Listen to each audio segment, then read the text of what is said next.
member of the obedient. Tell everybody.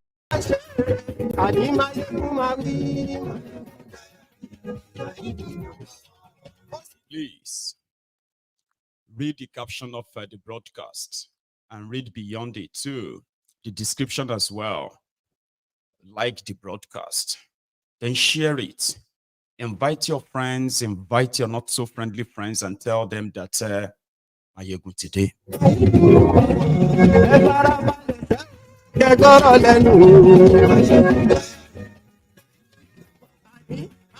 Thiefnubu is desperate. People around him are desperate, and they are doing desperate things.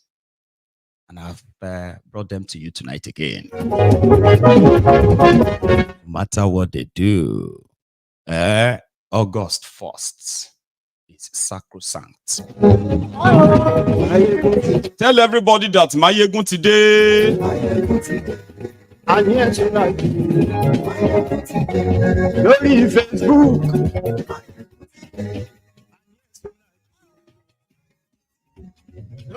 YouTube.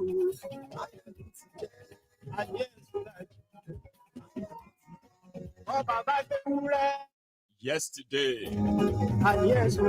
Kenneth Okonkwo, one big mouth member of the obedient, he joined the obedient movement like others from somewhere. He specifically came from the camp of Bokwari. He defended Bokwari for 6 years. In the last 2 years, he was obedient. Today, he announced that he has now abandoned that ship.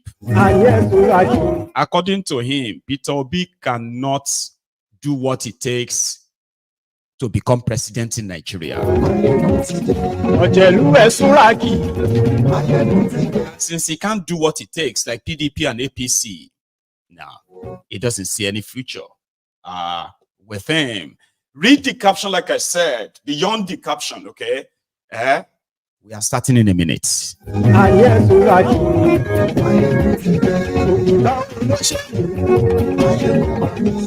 billion naira has been deployed, released to stop the protest in Nigeria. Baba, everybody can be weary everywhere right now, Neo.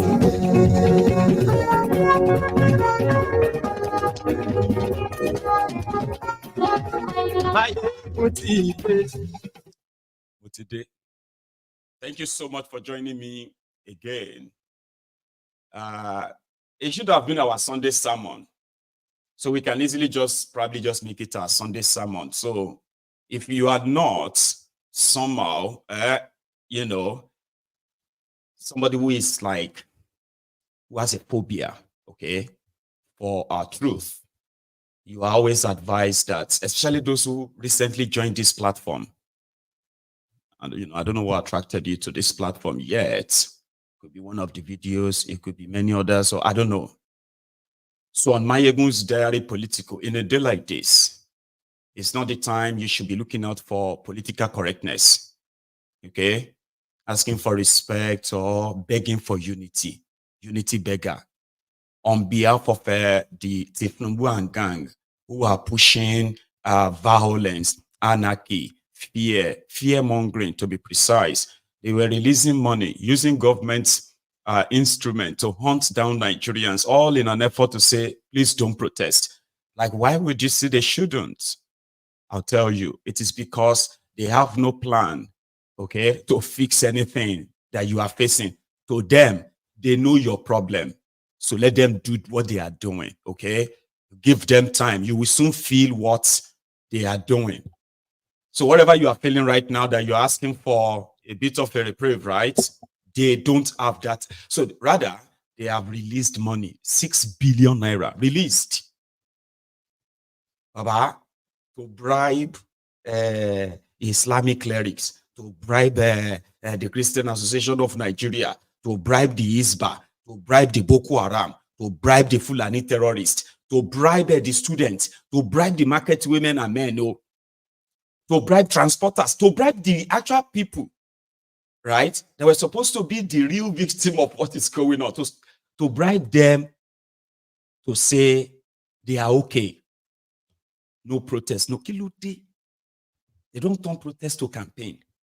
They have formed committee all over Nigeria. There are those who are dealing with the Oloros. There are those who are dealing with the Eleguns. There are those who are dealing with the Celeste. There are those who are dealing with almost kilode. And in all of that, just to tell people not to come out. I mean, they are publicly, openly telling people not to come out. Instead of them to be openly telling people not to be violent. Listen, no, it's your right to go and protest, but we just want you to know that it must be peaceful. Oh. Tell your children who want to join them and all of that it must be peaceful. They should not participate in anything violent. We do, that should be your campaign, Baba.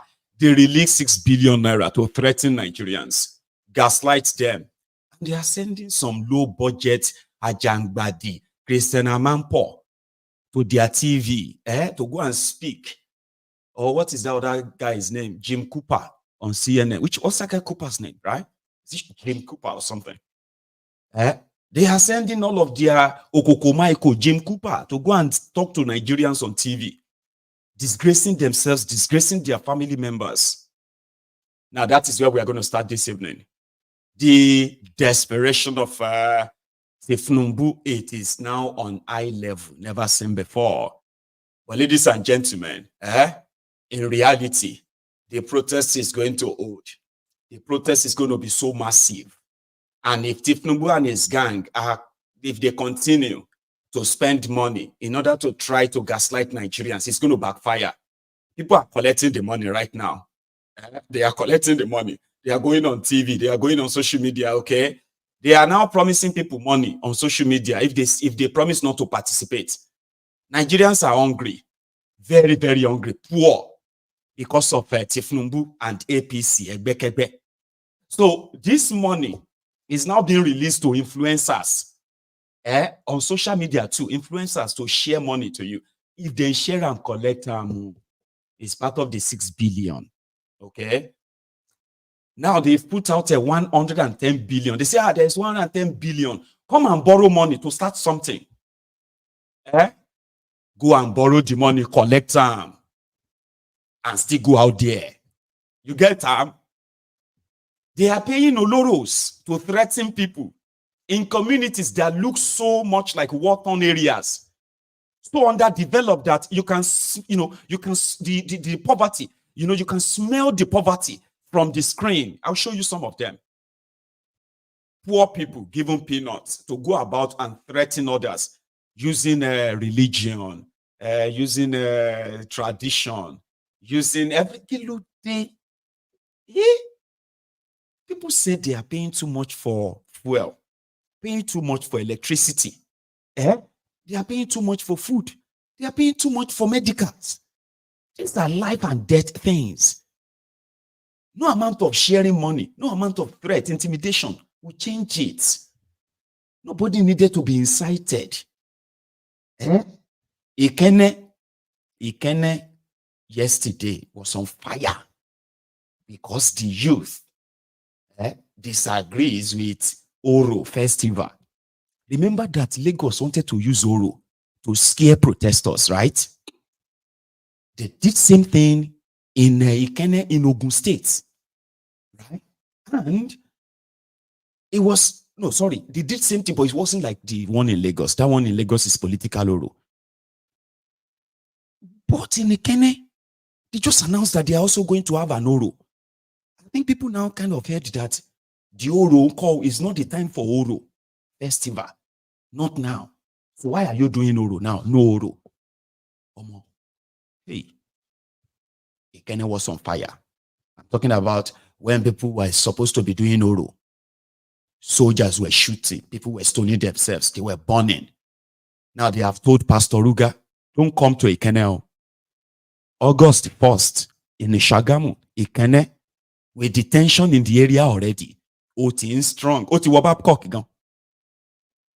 In one of their songs they just made, this song is from the youth of Ikene who participated in the confrontation with their soldiers or police yesterday with their armor tank and everything. I'm sorry I can't show you the video, but if you go on to MaiyegundsDiary Political on Facebook, the video is there, partially. Àsìkò kan máa wà tí gbogbo wa máa sáré, ọlọ́pàá máa sáré, sójà gan máa sáré, politician máa sáré, pastor máa sáré, àáfàá máa sáré, olóró máa sáré, everybody ló máa sáré. It be like say that time ti dé tí gbogbo wa máa sáré. Listen.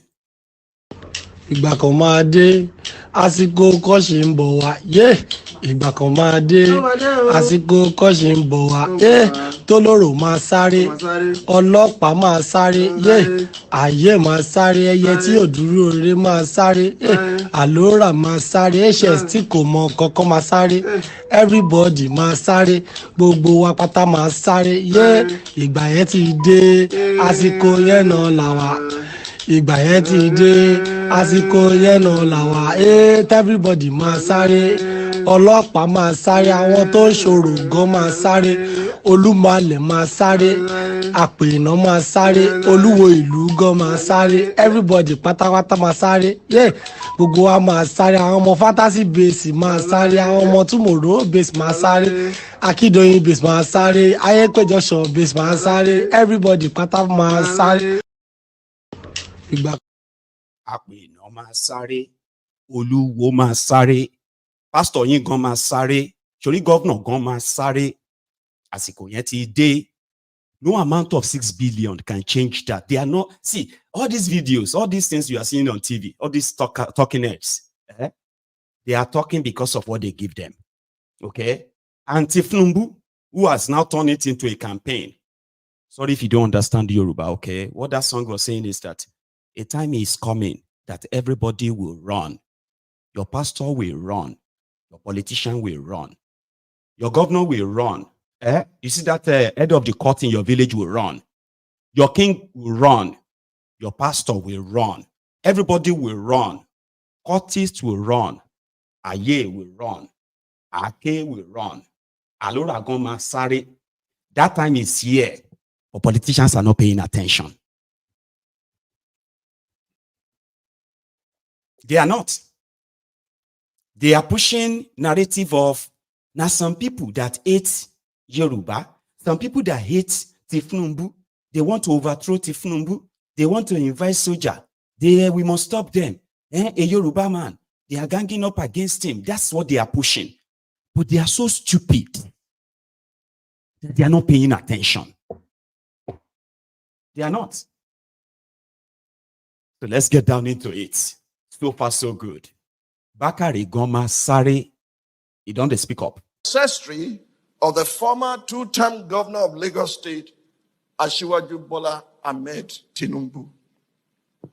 I say I have a word for those Yoruba and chorus elements, noise makers who had not achieved as much as Asiwaju Bola Tinubu had achieved, but they are always querying and worrying themselves about his ancestry. His trade users are quick to tell you he's from Iragbiji. That's where Jeff came from. That's where he fled to. Oh, he's from Iragbiji in Osun State. He's not from Lagos State. As if that will resolve the issues that we face today. Please hear me loud and clear. Knowing the name of Asiwaju's biological mother or father or his place of birth cannot put food on the table of the hungry or create jobs for the unemployed and the unemployable. Despite his growing up challenges, the dents and the detours of his life, he, like Jephthah in the Bible, delivered Lagos State and nearly all the southwest states from the onslaught of the PDP from 1999 to 2007. And truth be told, without his cooperation and political dexterity, the APC victory at the polls in 2015 and 2019 would have been impossible. People, please note that I'm not Asiwaju's brand manager and definitely do not endorse everything you might have read about his present or his past or his lifestyle, his politics or his businesses. His spokesman can do that for him. All I know is that Just as every saint has a past, every sinner has a future, and the best of men are still men at the very best. Frankly speaking, I'm not very sure that many of his trade users would have survived if they had gone through the vicissitude of life that Asiwaju Bola Tinubu went through. Therefore, those who are envious of him and those who desire to take his ancestry of the former nuisance lele. Just make a use of those soft starts. They mark their faces. The Christian Association of Nigeria, they have come out. So is the Maiyegun Association of Nigeria. In order to scare people, okay, from coming out to participate or express their displeasure and the shege they are facing under Thiefnubu, they are using every means to spread the fear. Like this one, it's a very poor picture, so manage them, okay? And to those of you who are Yorubas watching this, right, please, you can help me put some interpretation into what they are saying. They brought out Oro already. In Ikorodu, Imota. Yeah, I think Imota is after Ikorodu, Abi. Lagos State. So which means they are test running out, they are going to run their Oro. If you like, come out. Uluru Masari, remember.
So, as a Yoruba person watching that, how do you feel? Like, genuine question. How do you feel as a Yoruba person knowing that Thiefnubu is the reason why they are doing all of that, and it is because they are paid to do it? Yoruba tradition has been dragged into Thiefnubu's politics. It's not as if that the people who are complaining of hardship, including you that supports them, right? I'm talking about those who support them. It's not as if that you do not agree that everything is so hard and these guys are so insensitive, okay, to this plight of the people. You know that. Now, you watching that, how do you feel? And then how do you think the rest of the world actually will see Yorubas? How? I mean, we all live all over the world, don't we? We call ourselves exposed and advanced people, educated people. But you are watching just for one man. And it is not because they are doing it from the place of love. You get what I mean? Like, okay, people are doing it because they love him. Oh, they love him. Go. It is because they love him because of what they get from him. And because this is his own area of whatever money cannot do, more money will do it. You could do everything you want to do. Why do you have to drag you? Those are supposed to be ogbonis, so they don't just come out. The ogbonis is either somebody died, something evil happened. Is either one of them died, something evil happened, a king died, or coming out because of protest. It is the lowest, isn't it? It is. But right around them, this is actual reality.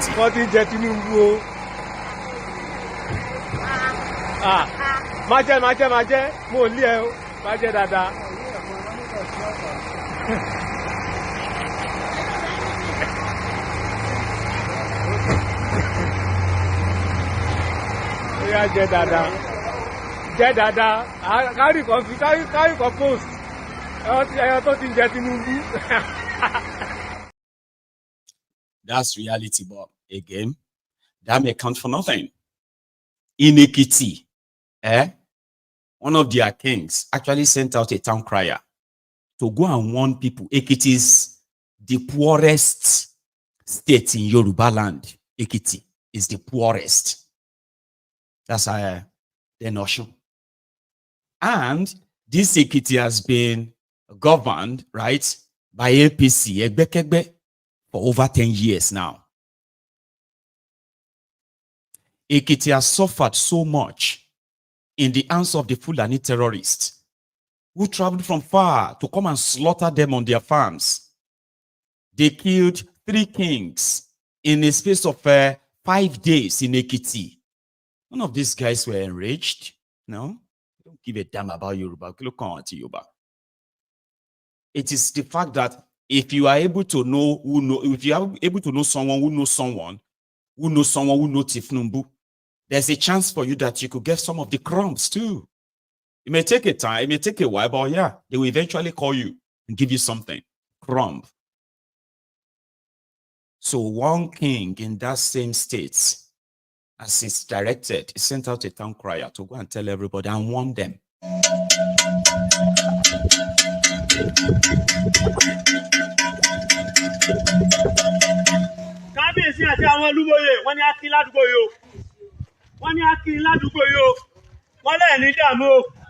Wọ́n lójú òní ti yín o, wọ́n lọ́kàn yín ó balẹ̀ o, wọ́n láàní rógun nílùú ìmọ̀ o, wọ́n ní ká sọ kókó nǹkan mẹ́ta fún yín o, wọ́n ní ká sọ kókó nǹkan mélòó, nǹkan mẹ́ta fún yín, ẹ farabalẹ̀ má bá mi bọ̀.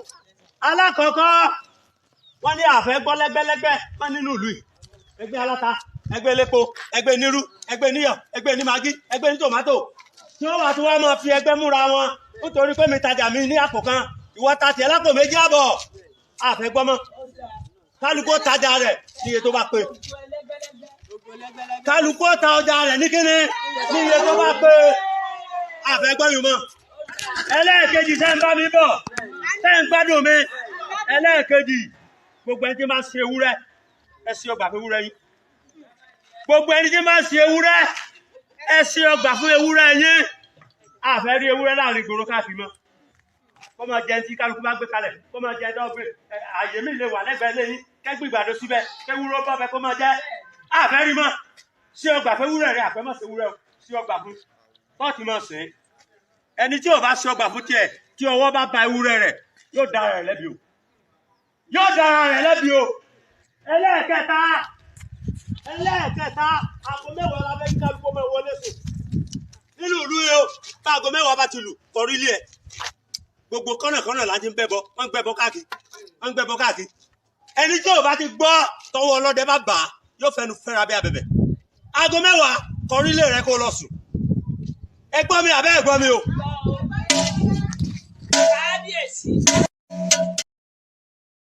Kábíyèsí o. 1 second. That's something I'm putting out.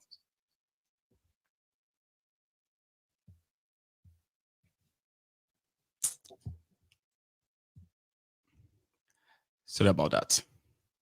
So there's an extension, but I just had to like cut that. So yeah. So you have to be careful how you walk around. And in this regard, you are not welcome to participate in their protest.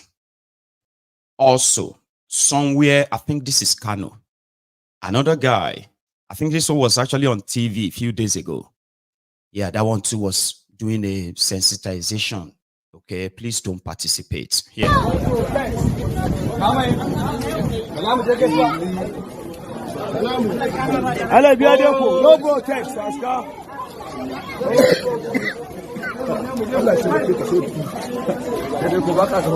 ai ba shi ɗin kaɗai za a ɗauka ba har mutane.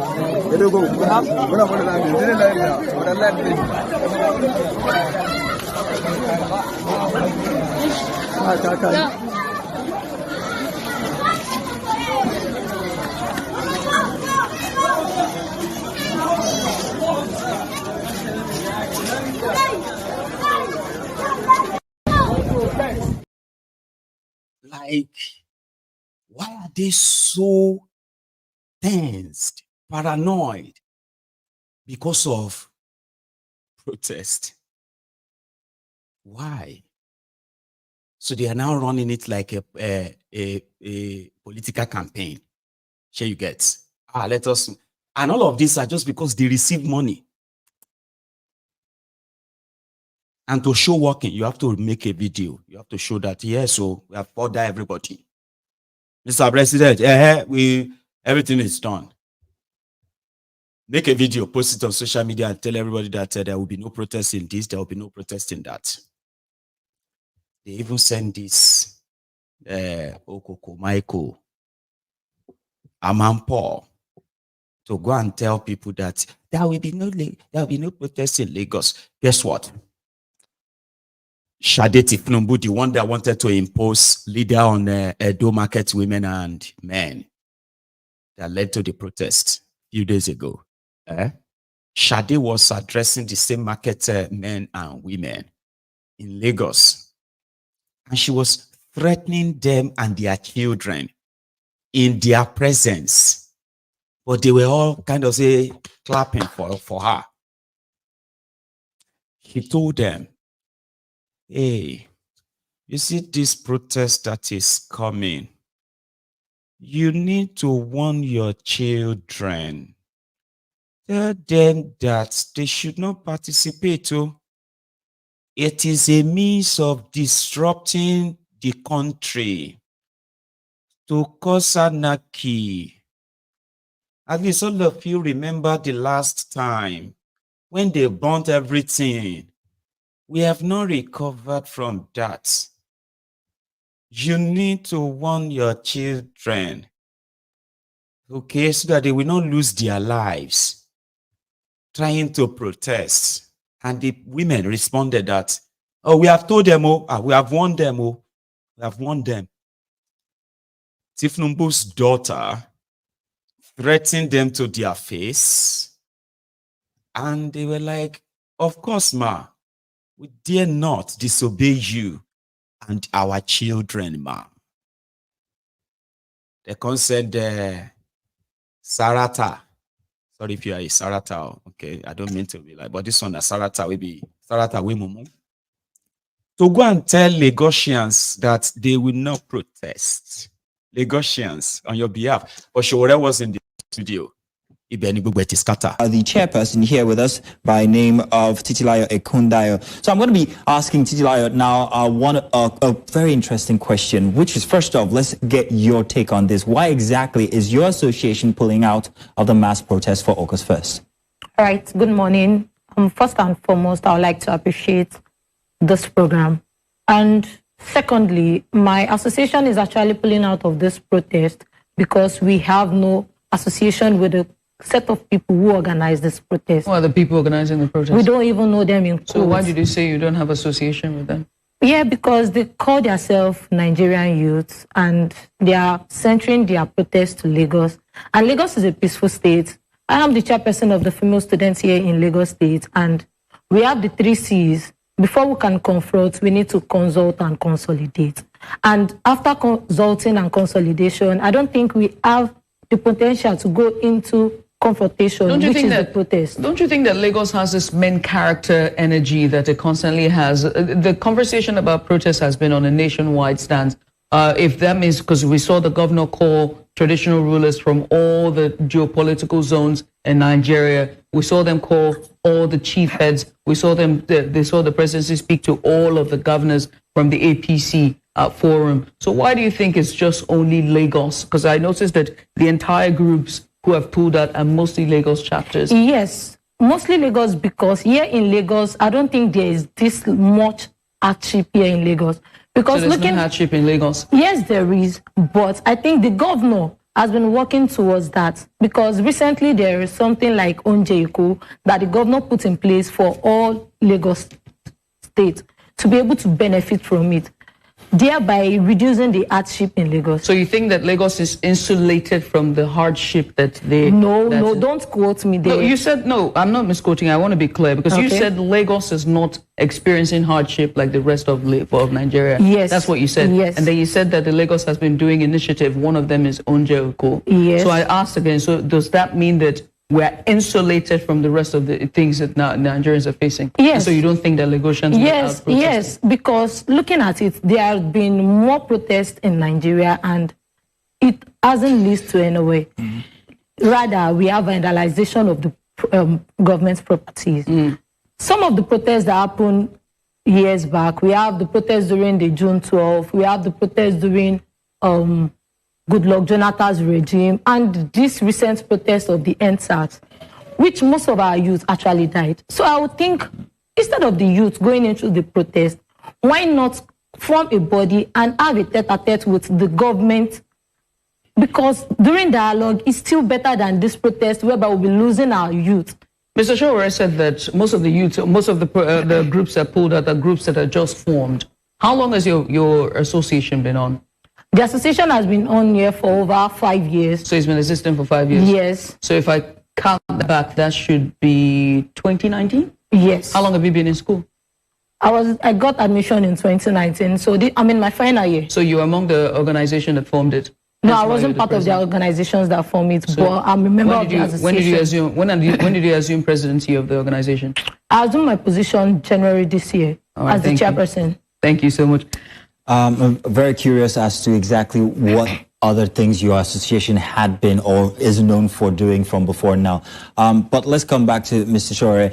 Mr. Charade, so now the question is if the youth are ripe for dialogue. However, many bodies have called for the youth to have well, at least an agenda, a request. What exactly are they looking? Sort of like a destination. After all, how do you know where you're going, or if you've gotten to where you're going if you don't have a destination? What do you have to say regarding this request for a list of demands from the youth? Well, let me first and foremost respond to the station and the young lady, Titilayo. I don't think it's fair, and I mean it, to be throwing young persons like this who are still at formative ages of ideas in national issues the way you have done it. It's unfair to her.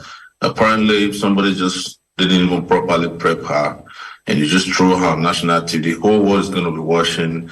Some years down the line, this person is not going to feel happy that she's unable to defend us. So she has already said it, in all fairness to her, that they were not part of the planners, that they don't know them, and that the planners are faceless. So, and that was what I was saying earlier, that they were not part of the people who planned this. They weren't part of, they don't even know what it's all about. You know, somebody just asked them to go to your state studio and go and debunk something, and she's struggling with this. And instead of being upset with her, I'm upset with the station for not doing their background job. Bring people who understand what national issues are. These are young persons whose future I am trying to protect. As she has told you, she just got into university 2019. By 2019, I was already in detention under the Buhari regime. She's new to all these issues. She's new to the troubles of Nigeria. And there's no point throwing these little interesting young people before national audiences where they will look back years later. Their children will start blaming them. Mommy, why did you do that? The chairperson here with us by name... Charade be like, don't bring me this kind of person. This one, they just call this one and say, come, go to your state, go on TV and talk. This one is an idiot. Like, instead of me getting angry with her, I'm angry with the people that sent her. Charade is more or less like, APC, come out, send your best, not all this little Boko Haram, make them a combo fight. If you not combo fight, we'll not go come up for years. So make them a combo fight, make it finish. Allahu Akbar. I think and I get power. Make them a combo fight. If we not fight, we'll not go. If we not fight, we'll not go. Allahu Akbar. Send your best. All these street, like, you're making mockery of this whole thing. These guys are just getting paid. How much do you think they gave her? Guess. 750,000 naira. I mean, you need to actually see the ridiculousness in how they have degraded them. You see all those babalawo, Some of them now 1,000 naira they go collect. 1,000 naira. All those ones where they do onimole. Because of Thiefnubu, at your old age, you are living in abject poverty. I'm talking about some of you get houses, so because that's the most you say, I get a house. When inside your house, you are a wreck. I mean, like you are a wreck, a wretched soul. At your age, you're struggling. And yet they say, make you go tell people and tell them that they will die if they come out.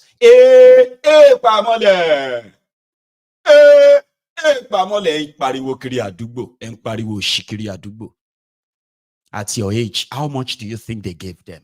At most, maybe they will give them 5,000 naira. It's ridiculous money. When they finished, they already, at the end of that video, they were already asking for Ogogoro. Oh yeah, if we Ogogoro, give us Ogogoro, give us and those are the people who don't understand that they are destroying their future, the future of where those ones, most of them are spent. And those who are younger, who are young among them, right? They don't know that they are actually destroying their future and they are helping them to destroy their future. You shouldn't let them use you to destroy your future. This is not about Thiefnubu. It is about Thiefnubu's corrupt criminal regime.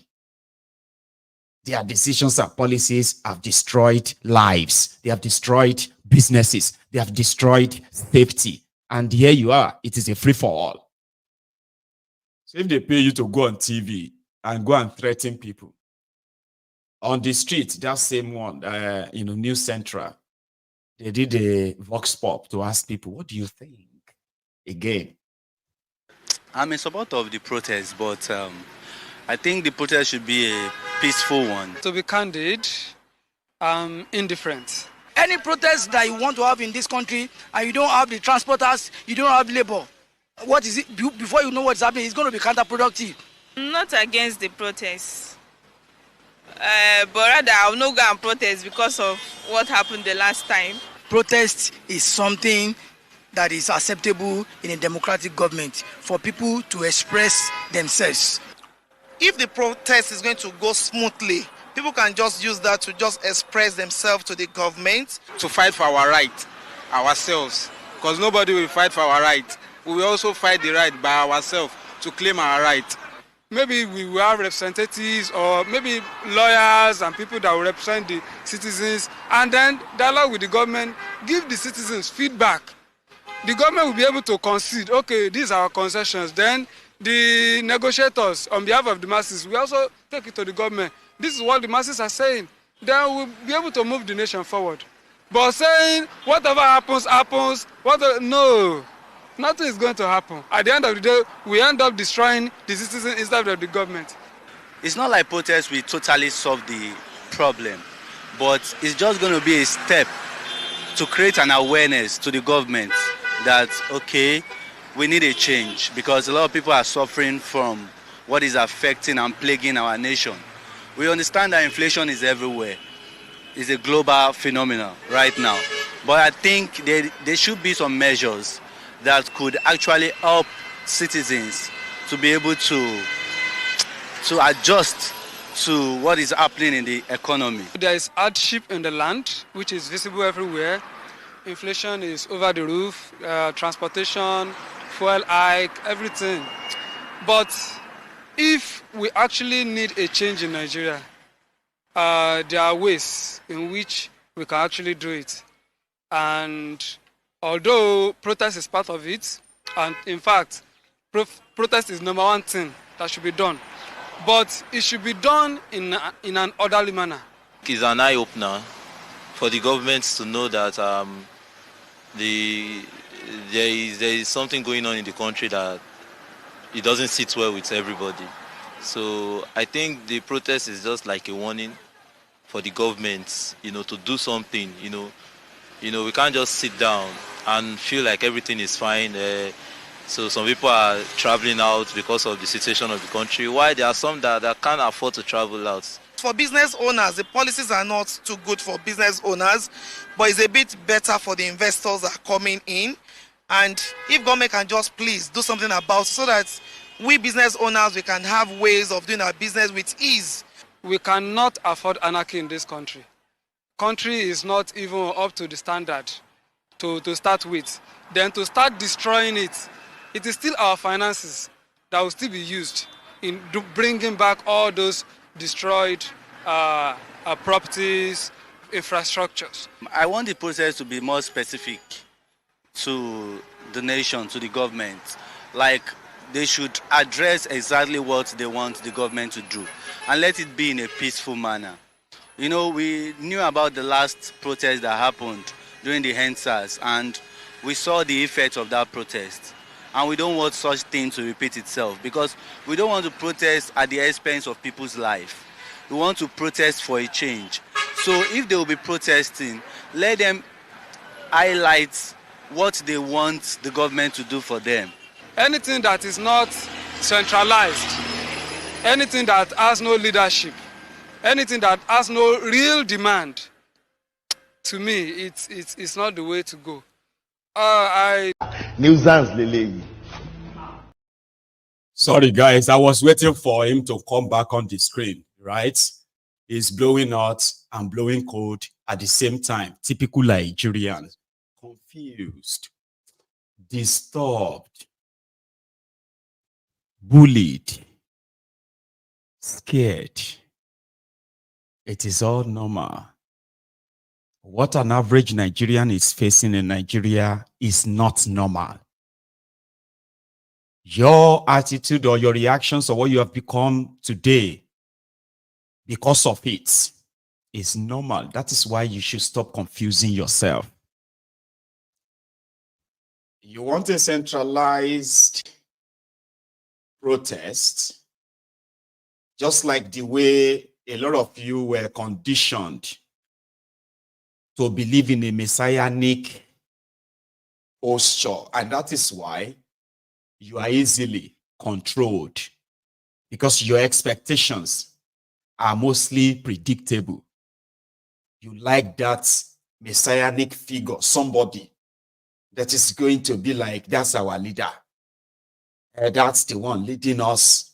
You need somebody to be like, say, okay, I'm the leader of this protest. So that everybody can say, oh, it's going to save us, or it's not going to save us. And then you can become like that messianic and go everywhere and go and negotiate with governments. It is actually time for all of you to begin to deconstruct that mentality. The world is changing. The world has changed. When these criminals tell you that they want people to contact them, they want people they can talk to, it is not different from whenever you raise a point of order about the way that you are being governed. And then they will say, oh, we are going to look into it. Then they look at those of you who are pushing that protest and say, we will set up a committee to look into all of your demand. They will now look for who are your leaders. They will now call 3, 4, 5 of them and put them in a committee. They will now say all of you should go home. Your leaders will report back to you. This committee will resolve everything you are saying, as if to say you haven't seen that many times before. People want to fix, or people who are really ready, talking about dialogue, right? Those who are really ready, they won't deny that there are actual demands.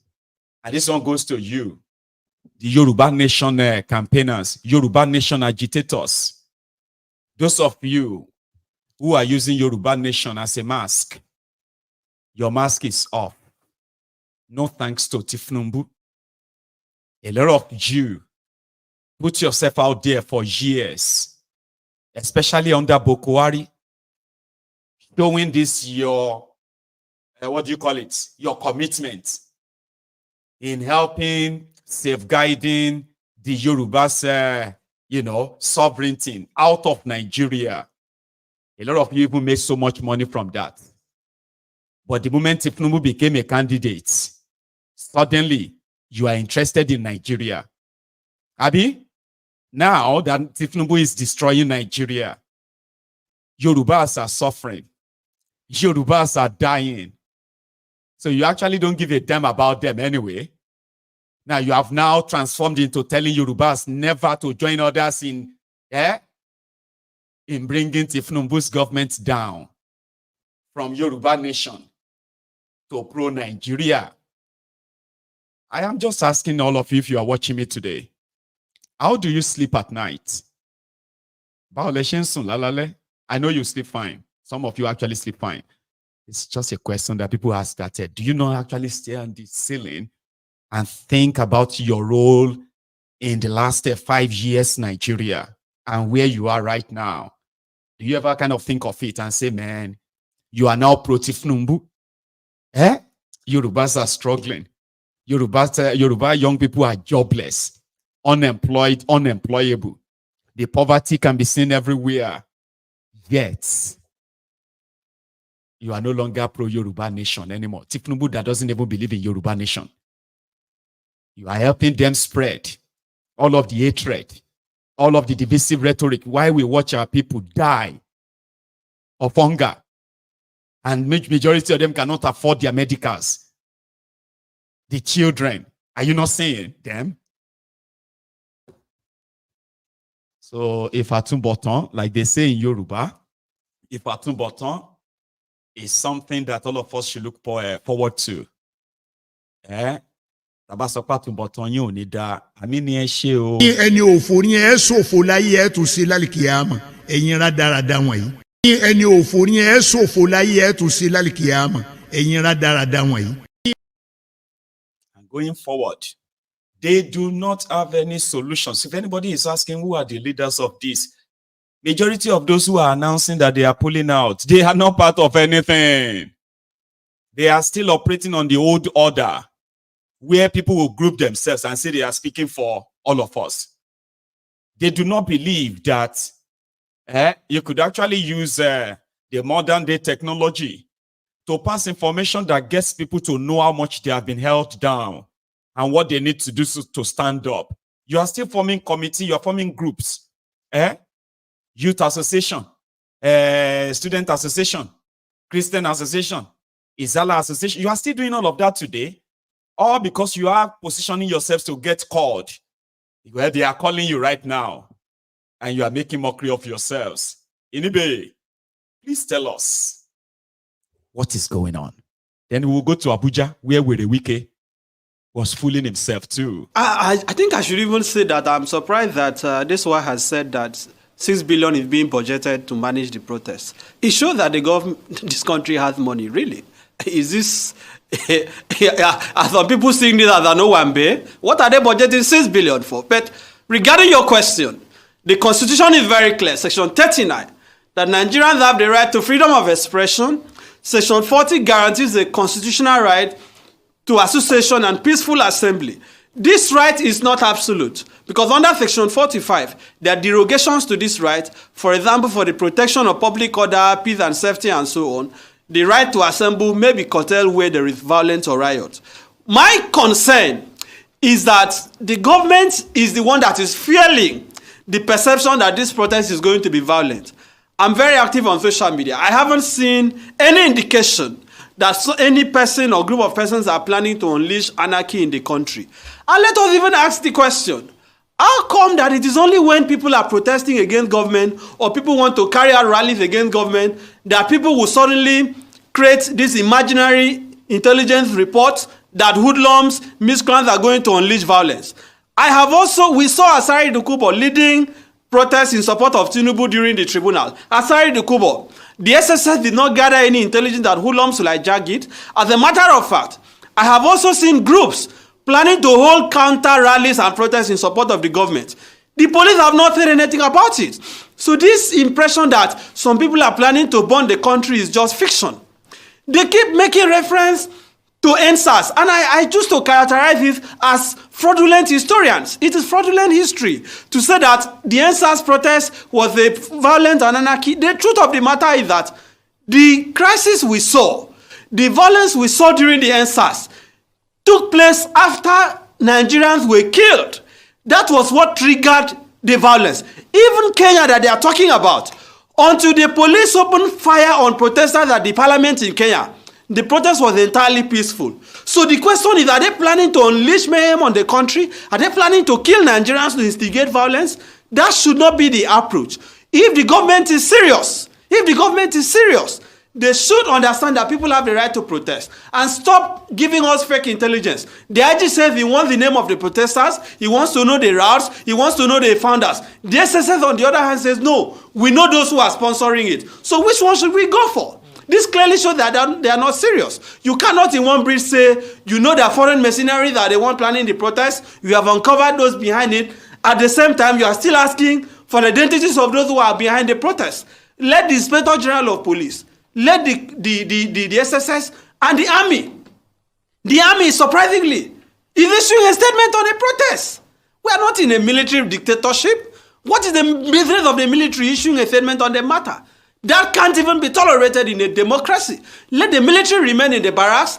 The police should deploy, in line with the provisions of the Police Act, should deploy police to ensure that those who are protesting are protected. Because the court have even made pronouncement on this matter. Let us assume for a second that they actually have real intelligence, which I believe they don't have. That they have real intelligence that this protest can turn to violence. The court have ruled that the police cannot stop protests because of apprehension of violence. That the proper way to approach it is to ensure that those who are planning the violence are protected and the protesters are also protected. So let them stop creating this apprehension, this nightmare that the country is going to burn. Nobody is planning to burn the country. People are tired, people are hungry, people are desperate for solutions. The government is not providing solutions. And why does the president have to wait till the 1st of August? He can start this moment. Start this moment to effect the changes that people are asking for. Reduce the number of ministers, right? Cut the cost of governance. Tell Nigerians you are not going to purchase a new presidential jet with 150 billion. Tell us you have abolished the office of the first lady and the office of the first daughter and the first son, because we now have office of first lady, office of first son, office of first daughter. Can you imagine Charade Thiefnubu making a statement yesterday threatening Nigerians not to protest, and you are telling people that you are running a democratic country? Begin to show us that you are serious. Send a bill to the National Assembly before the 1st of August. Make IREF a legal requirement in our election. These are things that people are asking for. You can do this thing before the 1st of August, but they are not doing that.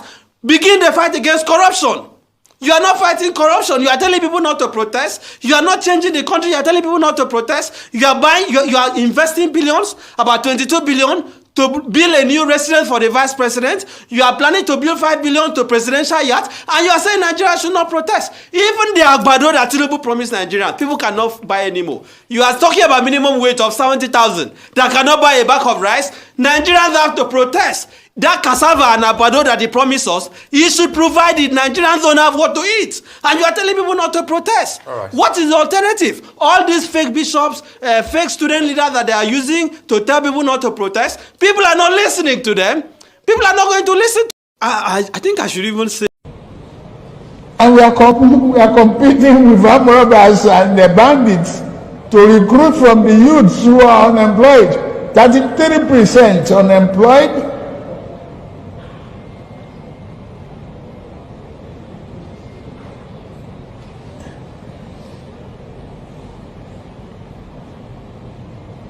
Recruit 50 million youths into the army and the other thing. Take away from their recruitment source. What they will eat? Cassava, agbado, corn, and the morning, yam in the afternoon. It's growing here. You create demand and consumption.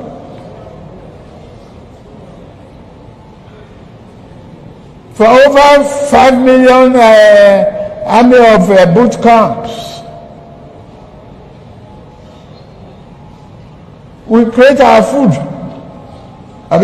That's money for the farmers.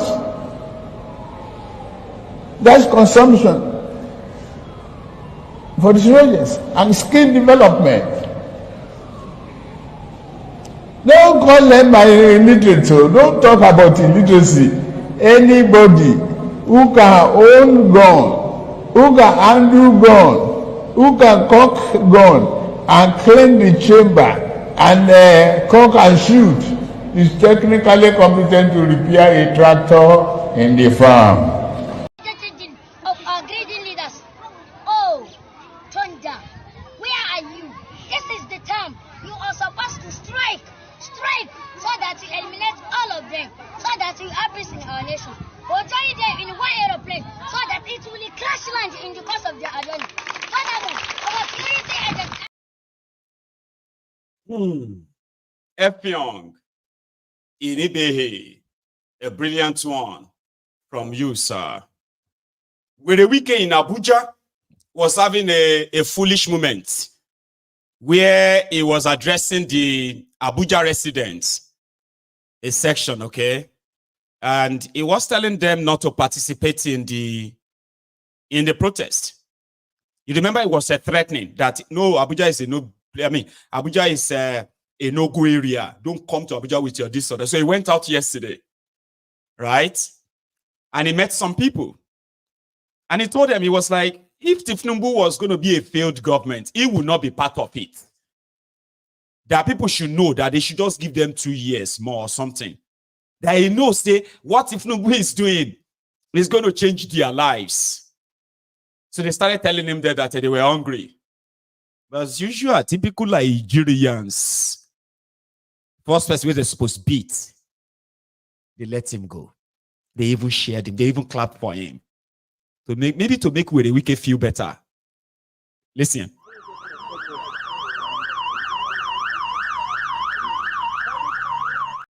Sorry, guys. Pay attention to that road, okay? Yeah, pay attention to the road. This is Abuja, the Federal Capital Territory of Nigeria.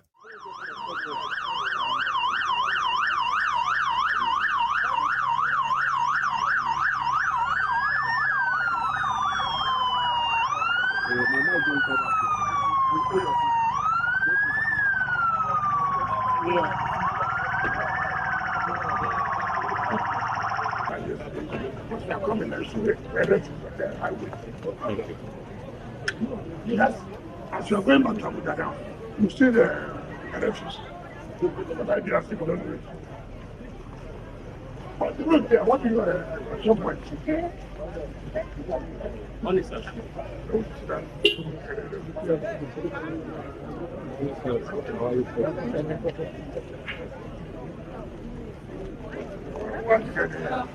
You should be able to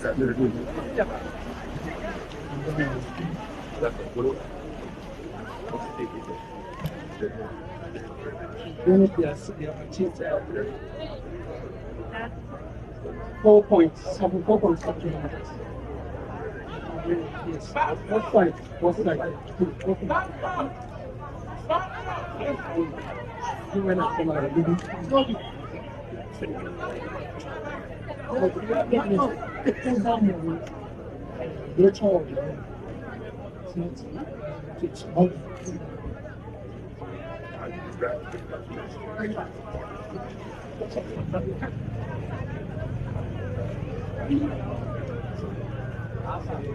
side? What side?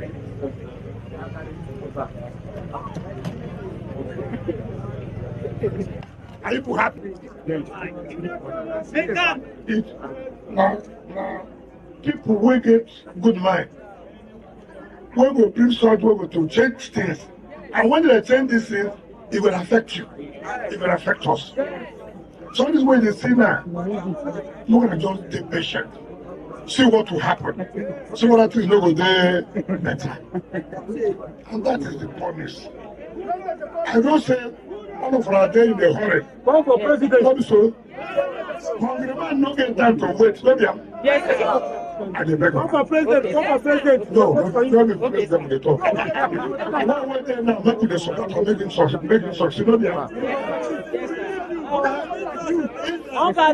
No, time they talk. Yes, now. The hunger don't dance in them today. You know what I want to tell you? What I tell you now? What I tell you? At least watch now. Calm down. You know, say, see what happens. See what happens. Wait, I tell you. I never argue with her at all. Anything when I go, I never fall.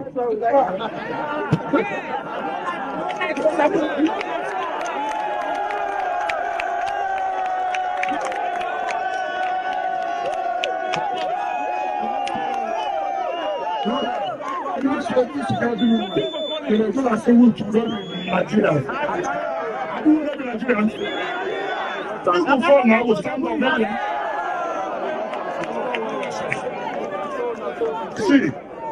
what to tell you? You know, say me, if I still try to want to go, I don't go put my hand there. If I tell you, say, this government do this before, I don't, you don't go see me.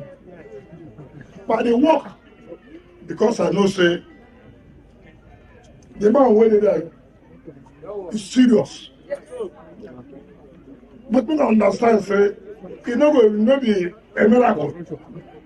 Well, person the sick now, don't die. You can't pray, stand up. Not so. It will take time. I know the place what they pass through. Now our own sacrifice what they make for things to get better. So I tell them and say, if this government no go do well, you don't go see me here. You don't go see me. Because I will say the person will be president. Me I know. Now I make I take this appointment. Not be say I dey look for appointment. Me I want work to help Nigeria. That's why. So once you see somebody, when they look on party like they find people who will support them to change Nigeria. And that is why we must be patient. I don't say the hunger don't make us no more patient. You know so. But at the time I say, look, not these people when they know them for power. If they know them for power, make everything spoil. We're gonna not follow those people. And they help that in talk. Don't follow those people at all. People say they want to protest. They protest what? See, before for Abuja, and I said things need to work, not so. Yes, sir. Not so. Yes, things don't they work now? Yes. Which means they work with now. Yes. So what did the country say made in protest to go where? Don't go anywhere. No, those people, what can I tell you? Those people when they tell us about our protest, now lie they talk. Men and children come out to go to the protest. Let them come now. So what are they telling them? Say, just look at this one patient. After all, I don't lose hope before. So nothing will happen this way when they will do it. But tonight what they do, which means hope they come back. And I'm sure I say this hunger, it will reduce very soon. Because I believe in the government of Tinubu. I don't tell them and say things will spoil well. And I know that tell you. So this policy now what they bring to make sure to repair those things, it wouldn't affect us. But now short time. Now short it go better. So as I don't tell on this one, what they do it. Anything I talk, believe me. What can do? What can do? I know I think I know what I do. Anything I tell them, what can I believe that? Nuisance lele. It's just so you know, okay, that currently the paranoia of Thiefnubu and his gang, okay, is giving them a sense of maybe we can control this. And for the typical Nigerians, at least he was lucky. They made him feel better. Dubious Darkbo wasn't that lucky at Babcock. So we're going to go to Ileshan in Ogun State a moment. So Werewike was telling them, you heard him, right? He admitted there is hunger, that the hunger is making them not to be patient. But the hunger will soon go. If this government is a government that will fail, you will never see me there. That's the best it's going to get. 24 hours before the 1st of August, with a wiki and his own private jet. You know, saying get his own private jet too, right? With a wiki and his private jet to be on standby I hope the protesters will take over that Abuja airport too and make sure they are not leaving until your demands are met inside that Abuja, because that's where they will make some of the decisions. As across Nigeria too. Yeah.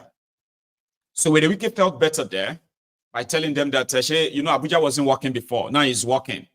They made him feel better too. Like, yes. Don't join those ones that want to protest. No. That's the best he's going to get from them. If that was Wednesday, the 31st, where the wicked will not be seen anywhere, they will be sending, currently they are like mobilizing all those who are going to come and attack you and the rest too. But that will still depend if they are going to be able to do that. That will depend on the number of you. And Abuja, women I know. So it felt better talking to those guys. It's not the same with dubious Dapo and Remo. When he started at the same time, right? When the wicked told them, there are those who are telling them to protest. They should bring their children, blah, blah, blah, blah, because they still believe that. Now, some people, they sponsor protests against Thiefnubu. You get that? So we can just tell people not to mind them, leave them alone. So dubious Dapo was addressing the students. I think they are graduating students of Babcock Private University, Ilishan Remo, in Ogun State. That's just like about 15 minutes drive from my town, Odogbolu. Ikene was boiling yesterday, still boiling. Now, dubious Dapo, who lives in Ekperu, from Ekperu, was there in Ilishan to deceive those who at least are students. You can speak to illiterates, maybe some illiterate traders, market women and all of that, and lie to them, deceive them, and they will still say, like those ones where the wicked was talking to them. But you can't really go into a school except for the greatest bugbo, the system students, and one more jobber. So dubious Dapo was in Ogun State as a guest, and this is what he had to say and what he experienced too. Believe in your abilities and always comport yourselves in a manner that portrays you as good ambassadors of this great. Isaiah, I didn't warn you of that. Isaiah on drug. Do you understand that now? So, in case if you are wondering why is he talking like that, Isaiah on drug. Well, I'll tell you more about that later. But listen. Believe in your abilities and always comport yourselves in a manner that portrays you as good ambassadors of this great citadel. I seize this opportunity to appeal to our youth to constructively engage with government to finding lasting solutions to Nigeria's problems, rather than engaging in protests that may start peacefully but usually get hijacked and may lead to anarchy. What have we ever gained from protests except losses in productivity, loss of lives, loss of private and government property, looting and vandalization of assets? This government has only been in office for 1 year. Cutting of the head is not the solution to a headache. Inflation is worldwide. Our President Bola Ahmed Tinubu, had very little choices when he assumed office. He had to take the bull by the horn. He had to remove the subsidy. He had to flood the naira. Otherwise, it would have been worse. Trust me. Ladies and gentlemen, this administration has initiated a lot of interventions to cushion the effect of inflation. Recently, we've had the announcement of the minimum wage.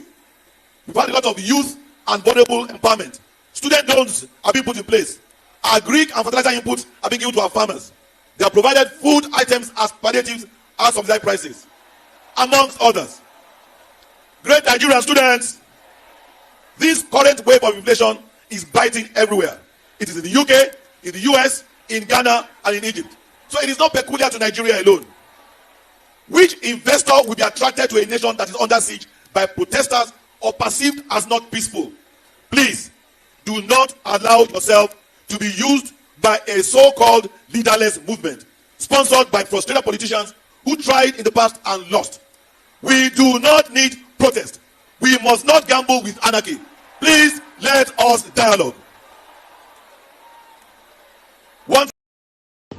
Ìgbà kan máa dé àsìkò kọ́ṣe ń bọ̀ wá yé ìgbà kan máa dé àsìkò kọ́ṣe ń bọ̀ wá yé tólóró máa sáré ọlọ́pàá máa sáré yé ayé máa sáré ẹyẹ tí ò dúró rere máa sáré yé àlórà máa sáré hs tí kò mọ kankan máa sáré everybody máa sáré gbogbo wa pátá máa sáré yé ìgbà yẹn ti dé àsìkò yẹn náà làwà ìgbà yẹn ti dé àsìkò yẹn náà làwà everybody máa sáré ọlọ́pàá máa sáré àwọn tó ń ṣòro gan máa sáré olúmọlẹ̀ máa sáré àpènà máa sáré olúwo ìlú gan máa sáré everybody pátápátá máa sáré gbogbo wa máa sáré àwọn ọmọ fantasy base máa sáré àwọn ọmọ tomorrow base máa sáré akíndóyin base máa sáré ayépéjọsọ base máa sáré everybody pátá máa sáré. Everybody, sorry, you will learn it. I'll keep playing it. But in the same, I know it was fast forwarded. Come on. That's a joke. He's a drug addict too, okay? Dubious dark, but I mean, that's not the point right now, okay? So the video was fast forwarded. However, here is one professor's response to dubious dark.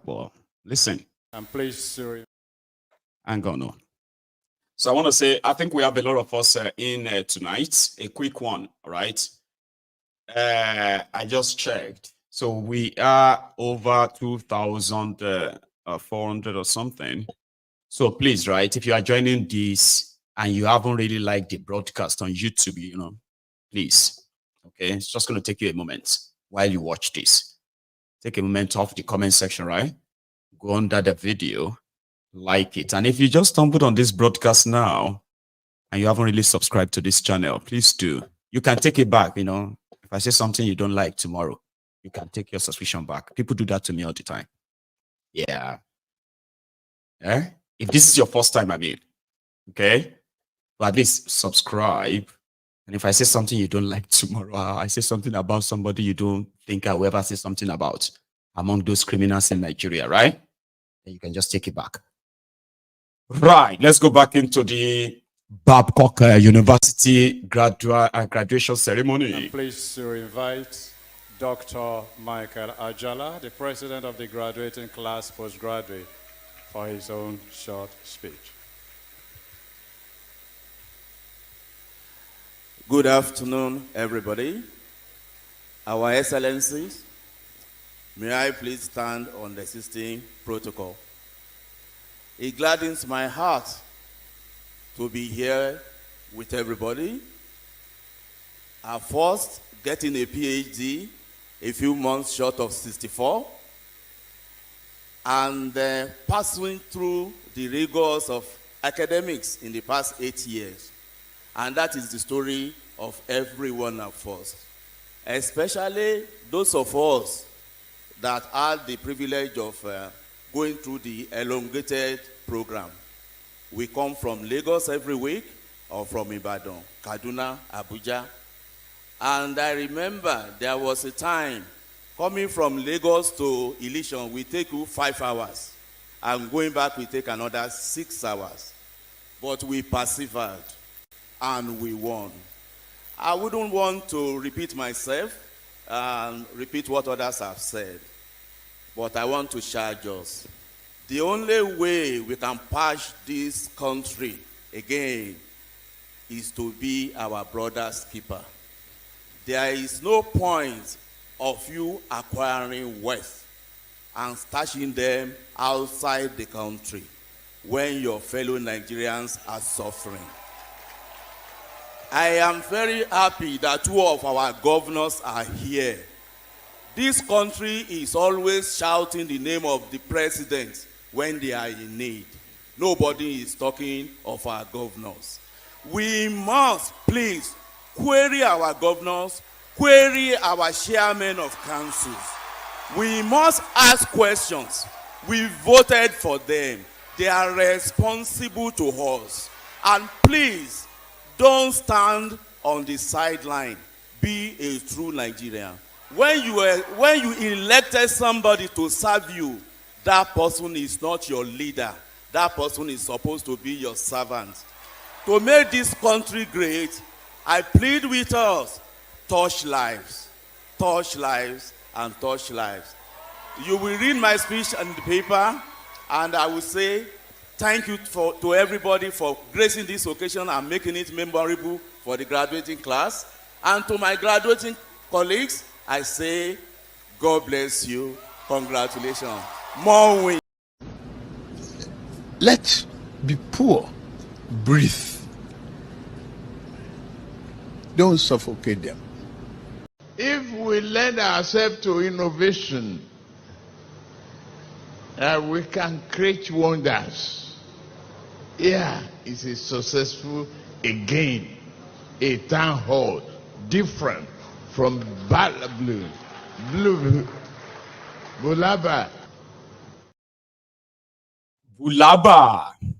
That's a Thiefnubu. That's Kalu. So yeah, that's a beautiful one there. Dubious Dakwa thought he was talking to dons or dunces. There's inflation in the UK. There's inflation in America. That's what they say to them in Nigeria. UK inflation is it's a single-digit inflation. Less than 3% is our inflation in the UK. America inflation is one-digit inflation. Less than 4% inflation. I think it's even like less than 3% as well in America. Food inflation in America is less than 2%. Food inflation in the UK is less than 2% as well, right?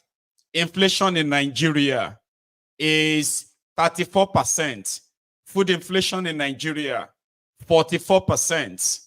Minimum wage in America per hour, $15. Minimum wage in the UK, 15 pounds. Now, minimum wage in Nigeria, 70,000 naira a month. Minimum wage in the UK is 15 pounds per hour. Minimum wage in America is $15 per hour. And you can have a whole day, you can have like, let's say 150 pounds, $150 a day, even as a cleaner. In Nigeria, as a cleaner, you get paid $38. It's even up to $38.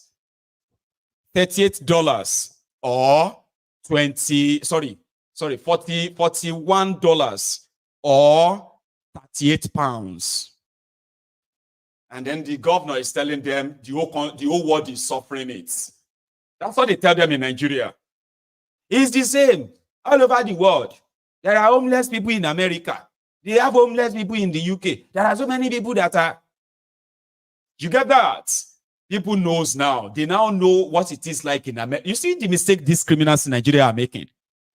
They are using their old order to undo the generation that is more sophisticated than them, but not as crude as them. They were crude. They were mean. And that is why when they went for power, it was blood for blood. We are smarter than them, but we are not crude. We do not have these blood shots in a way that is not our own photo. We were raised to be submissive. An average Nigerian is raised to be submissive. Don't ask questions. Keep your head down. Don't look at somebody who is richer than you or somebody who they believe is more powerful than you. Don't look them in the face. That's disrespectful. If you see older people lying, this bunch of liars. So if you see them lying, also most of them have low self-esteem. So they cover their low self-esteem with I am older than you. How dare you ask me that? How dare you talk back? How dare you ask that question?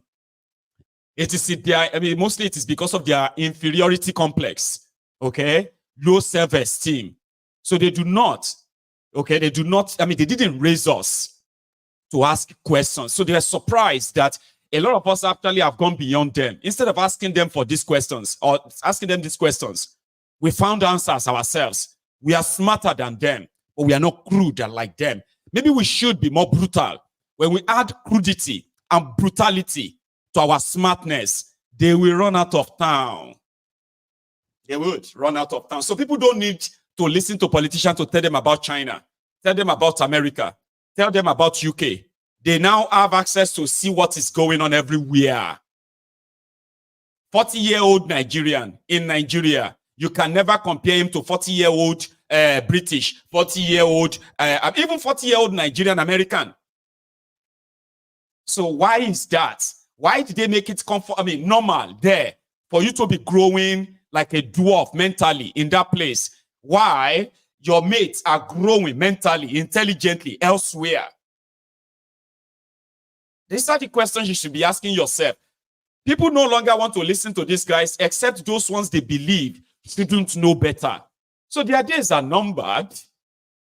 Absolutely, their days are numbered. That is why brutality, violence, threats, they have always been their tools. They have always been the tools in their toolbox.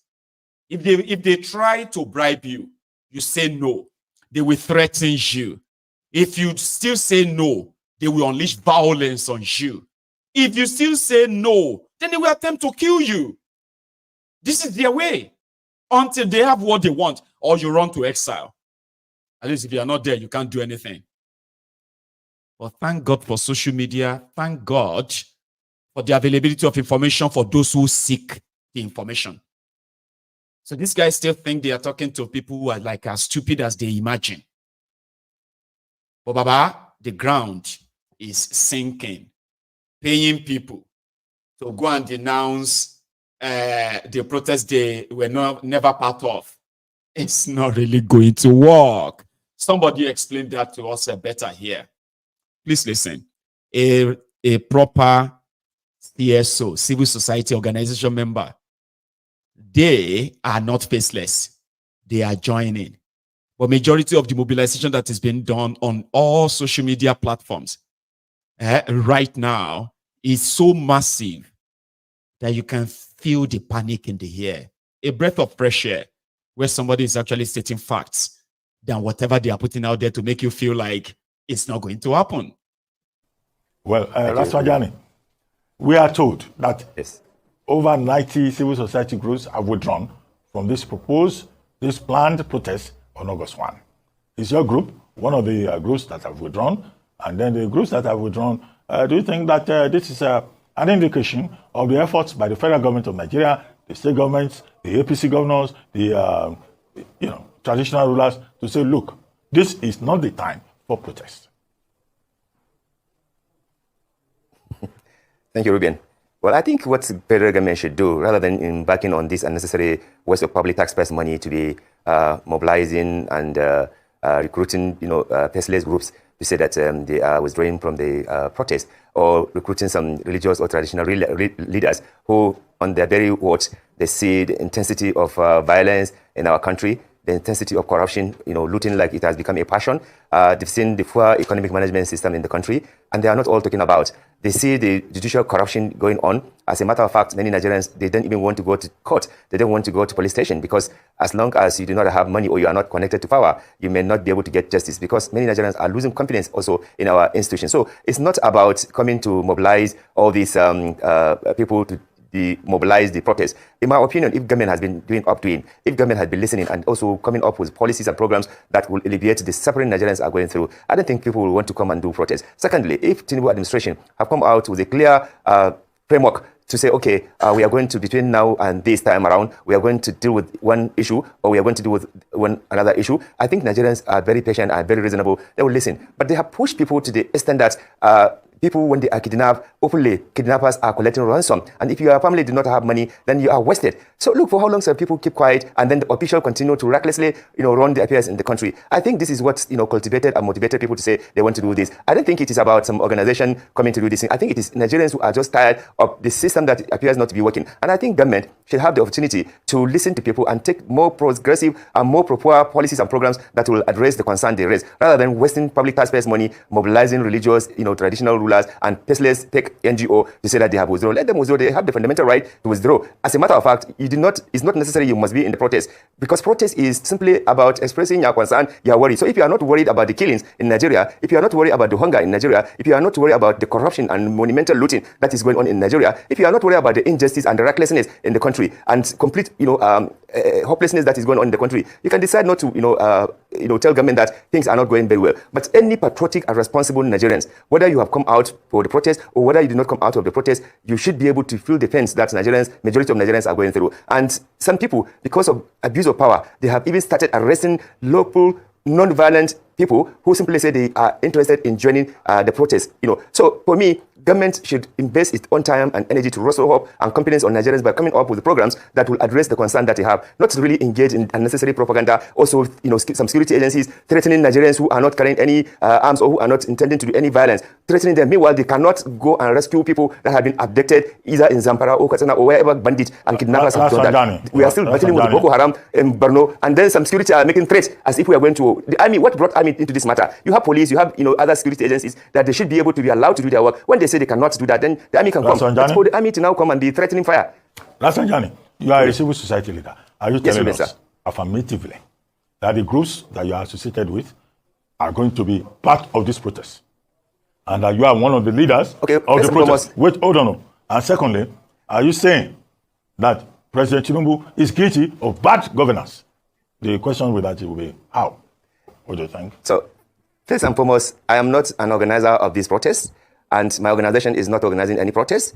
But, we have the right to defend those who want to protest against bad governance, against bad system. So what we are saying, because it is a constitutional right of Nigerians to, express themselves, including you, Ruben, nobody should tell you that you should not do that. Nobody should come and lie to say that it is anti-Islam or anti-Christianity, because these two religions, they are preaching against injustice, they are preaching against corruption, they are preaching against killings of Nigerians. So why should somebody come and say people should not express worry about what is going on? Look, they have turned the protest into a different thing altogether. And, you do not need any organization to show that you are not happy with what is going on. I think it is a responsibility of every patriotic Nigerians to show that, the way things are going in this country is not going well. I don't think Tinubu himself is happy that under his own leadership, Nigeria is going down, in the way, we are going. I think even the president himself, he should really. Thank you. I know I've got loads. Maybe I should stop fast forwarding or kind of putting the ones I fast forwarded, right? Sorry about that. If that makes you feel so much like, sorry about that. Okay. I've got loads of stuff here that I'm even yet to share with us. Okay. I am going to have to share every one of them before we go this evening. So let's continue. Now that's that to let you know that, yes, all these ones that are saying they are pulling out, they were never part of anything. You are never part. There was never a time they called a meeting and say, all the NGOs, all the CSOs come together. No. There was never a time. Those who wants to express themselves and their leaders, the real three people that are organizing the protest in Nigeria, they are, what do you call it? They are as follows. Who are those sponsoring protests against President Thiefnubu? There are three. 1. Tinubu's own ineptitude. 2. Unabated insecurity. 3. Worsening mass abject poverty. Stephanie. So, and the people who are actually organizing this, they are not really faceless. They are Nigerians. The DSS has been tracking people down. There's a man that sent a message, forwarded a message to his son, WhatsApp. Forwarded a message to his son that these are the demands of the protesters and all of that. So when people go out and all of that kind of, this is what they are demanding for. And he forwarded it to his son. And the DSS, Dr. Stupid Service, they tracked the son. They called him. And the moment they got him, they arrested the son. Right now in Nigeria, MTN users, they are already receiving messages saying their SIM card has been blocked. Yeah. So they are flagging and blocking MTN and other local lines in Nigeria of those perceived as threats. All of a sudden, telecom providers overnight are requesting users to come to the offices to resubmit their NIN. Blocked line can only check their balance and make calls, but cannot have access to recharge data for social media. You get that now? So you get this message. You are temporarily blocked. please contact customer care. So Thiefnubu has recruited not just the media, they've recruited the telecom providers. Just keep paying attention to all of these people, okay? And the role they will play or they are playing in all of this. So, and that is another way to track everyone hearing the message or mobilizing for the protests, okay? So they are doing all of that, but I don't think that is really changing anything. Well, here, listen to this. So what I want to talk for this protest about to take place, we say, make we know, I don't say and say, government don't they use all these bodies, like religious bodies, like government agencies, they don't use them, don't begin to enter people. They don't even they use ethnic nationalities, all just in efforts towards this protest. So even can 19 states say, can one state no say, make religious bodies no say, we self understand role where they play for the society. Because themselves not they even help matter self.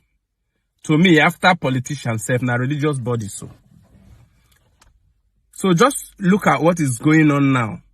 Even politicians, religious bodies, and our traditional rulers.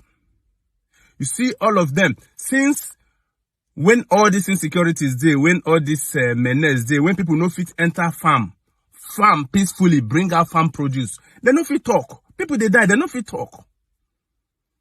See religious body. See, as if the masses won't fight for themselves alone. But these same people, we will suppose they hold accountable. We even suppose they accountable to us. You see them, they don't group back again, begin work against the protest. So what exactly is going on in Nigeria? What is happening? So as they do all this, as government, they make effort, they follow through all this instead of addressing the issues. Follow all this kurukere way. They won't use them, fight back against the protest because they don't want to face reality. They don't want to address the issues. They are not standing down all the excessiveness, misplacement of priorities. They don't want to stop oil theft. Look at how they are now even using the ex-militants, they use them, still they enter people, they use ethnic nationalities, they use, instead of addressing the issues, tell us that, okay, the cars we bought with over 160 million, okay, we are not driving the cars again, we have to auction those cars. They need to begin the show working. All those things will make us go in, they won't go into this agitation, so they need to show working. So, but whether they like, if can, Christian Association of Nigeria, 19 states, like, or whatever, what is the traditional rulers, maybe say, themselves don't even cast, because we know the roles where then they play. Whether they like it or not, they go face them. Face where they go face them, be say, the truth go reveal by the time we start this protest. Police or soldier, you guys should know your role in this protest. Una say, una don't see all the mercenaries them when one sponsor this protest. Get their names, get them arrested, expose them, leave the innocent masses that are about to protest. So, whether I like them or not, anyhow the government like do, as far as the protest is for the betterment of Nigeria, to get things start working again, is the right of the people and not the way una go do. Anyhow, and I like make una go use all our agents. Then one they use una don't they perpetrate. Look at a government that we voted for change. 8 years pass, 9 years pass, the same old story now, and I see they talk. And you think the people are fools? The protests go on, nothing will happen. This is not the Ahmed Bola Tinubu I know. Since 1992, when I encounter you, I don't think this is the Ahmed Bola Tinubu I know. That calls me his friend, and I call him my friend, and calls me my son, and I call him my father. This is not the Ahmed Bola Tinubu I know.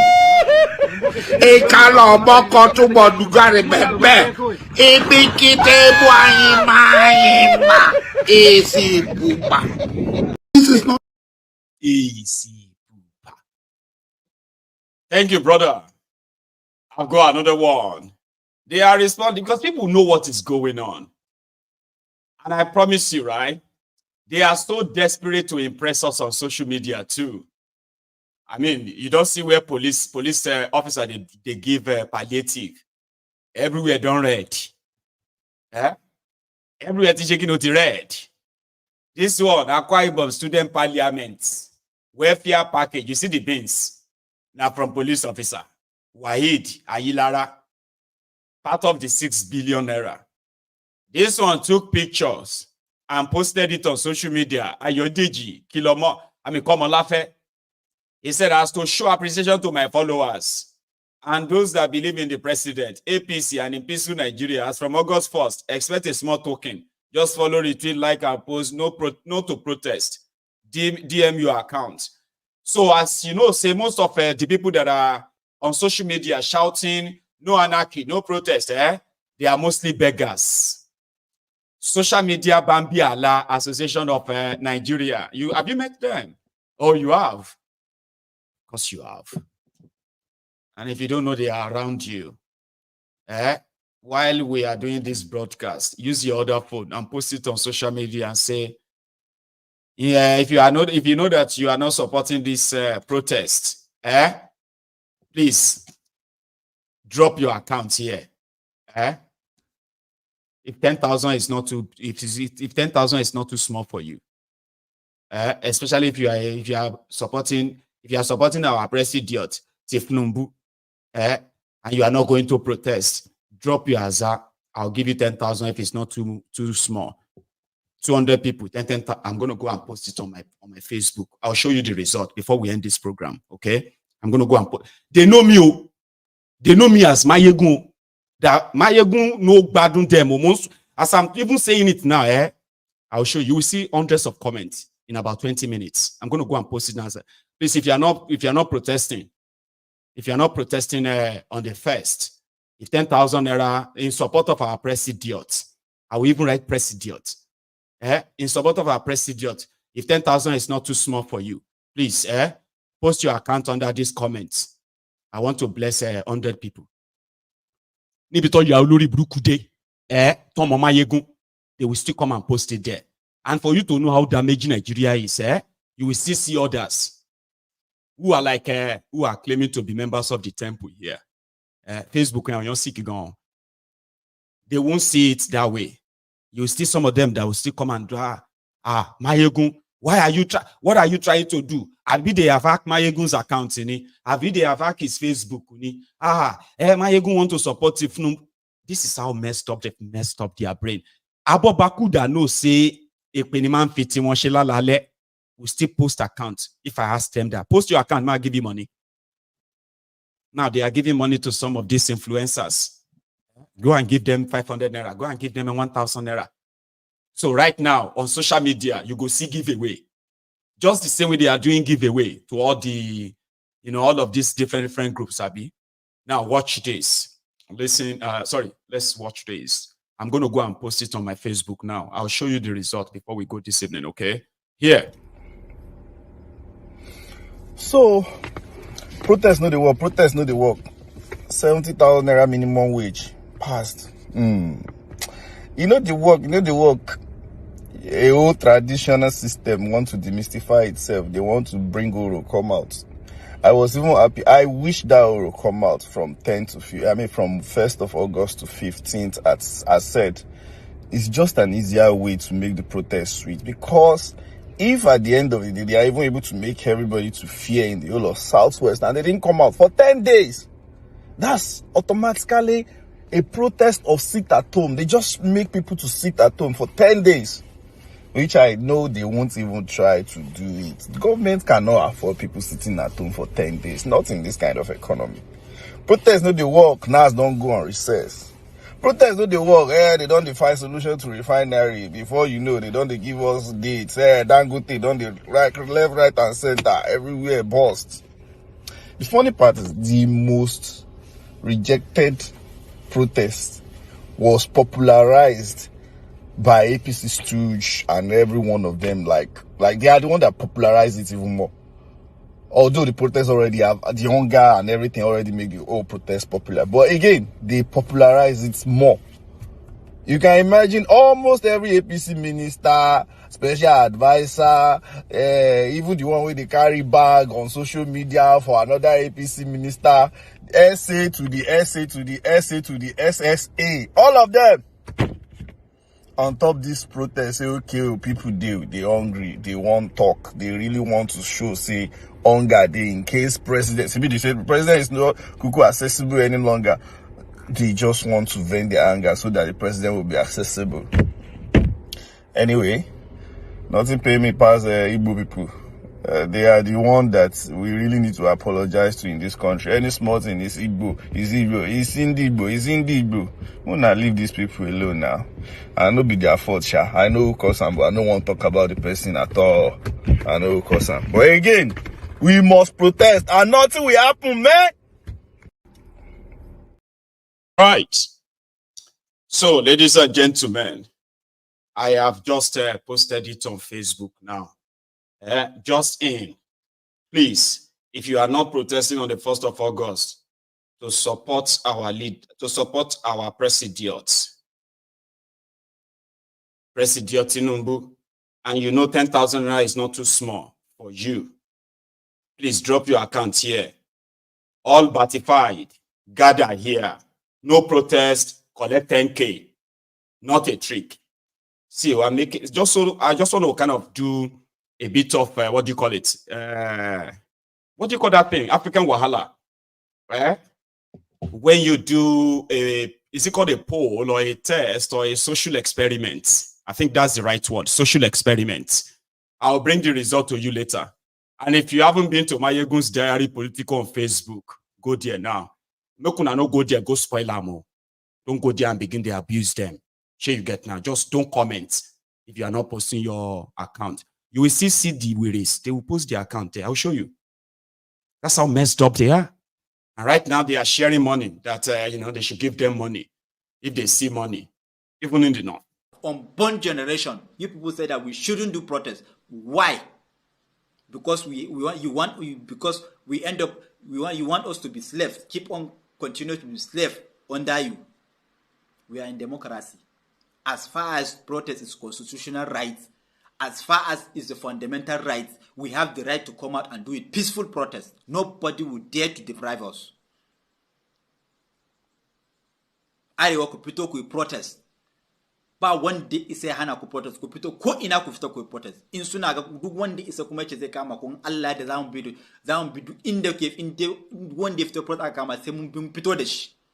Suna ga we are working alone. We will never work alone in this protest. We have thousands of lawyers behind us. If they think that we don't know what we are doing as a youth in this country, or we don't know what we want in this country. This is not the time of religion. This is not the time of culture. This is not the time of ethnicity. This is not the time of regions. This is not the time of I know you, you know me. This is not the time of you are my friend or he is my friend in politics. This is not the time. This is the time to come once as for all to fight these demons, because these people, they are demons. They are demons. Some of them, they are even evils. They don't even care about humanity. They don't even have empathy towards humanity. They don't have it. Nobody would dare to stop us from this coming of protest. Nobody. Because we are not your slaves. We are not your slaves. We know what we are doing, and we know what we want in this country, and we know who are we going to hold responsible. This is you that we are going to, as a leader, is you that we are going to hold you responsible. How many lives have been lost every day?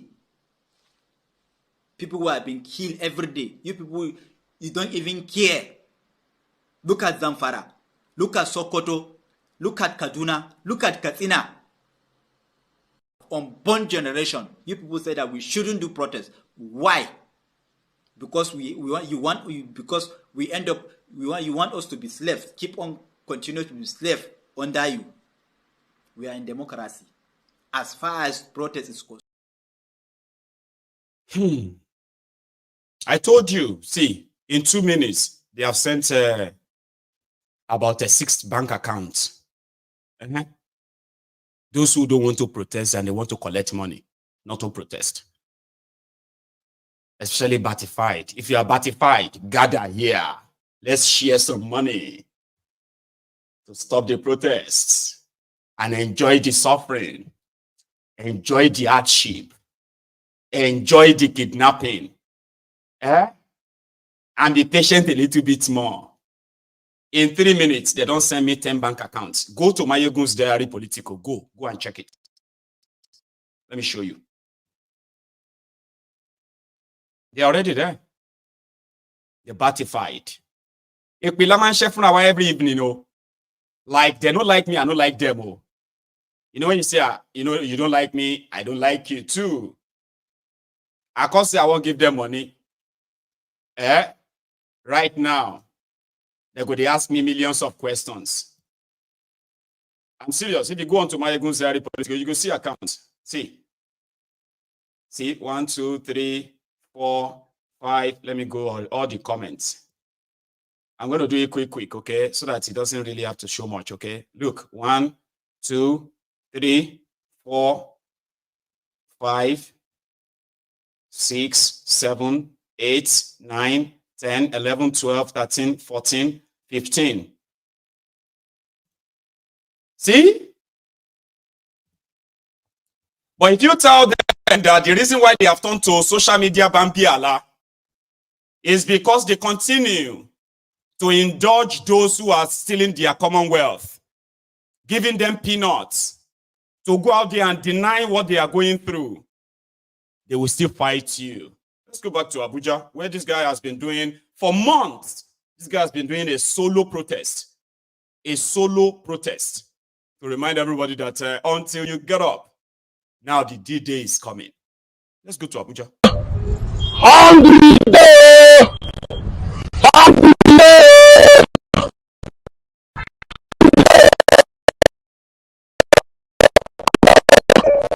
Hungry day!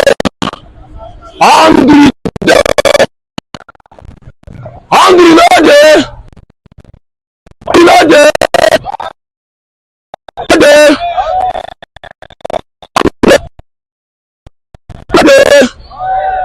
Abeg, I suppose say hungry day, things dey hard. I know say this protest when they come on the 1st. I dey beg Nigerians, make we no go dey do wetin Kenya dey do o. No go burn people property o. Make the protest, make it be peaceful one. Make it be peaceful protest. You understand? No go involve in violence. Let the protest be peaceful. Hungry no dey. Hungry no dey. Hungry no dey. We no dey suffer. We no dey suffer. No go do wetin. Because you know why? If we spoil Nigeria, we no get another country to go. Na why we no need to spoil Nigeria. Anybody when they tell you say they protest, say na violent protest, na lie o. Tell us say na peaceful protest. Tell us say na peaceful protest. Because If the protest no dey peaceful, politicians go see am as opportunity to thief our money. On their own, dem go see am as opportunity to destroy Nigeria. And me and you no fit destroy Nigeria. Hungry dey. Me and you, we no fit destroy Nigeria because Nigeria na be the only country wey if we destroy Nigeria, any other country to run to. All those politicians, most of them get 7 passports, most of them get 4 passports. Na peaceful protest we want o. We no want violent protest. Na peaceful protest we want for Nigeria because the constitution of Nigeria allow us to get peaceful protest. Na peaceful protest we want o.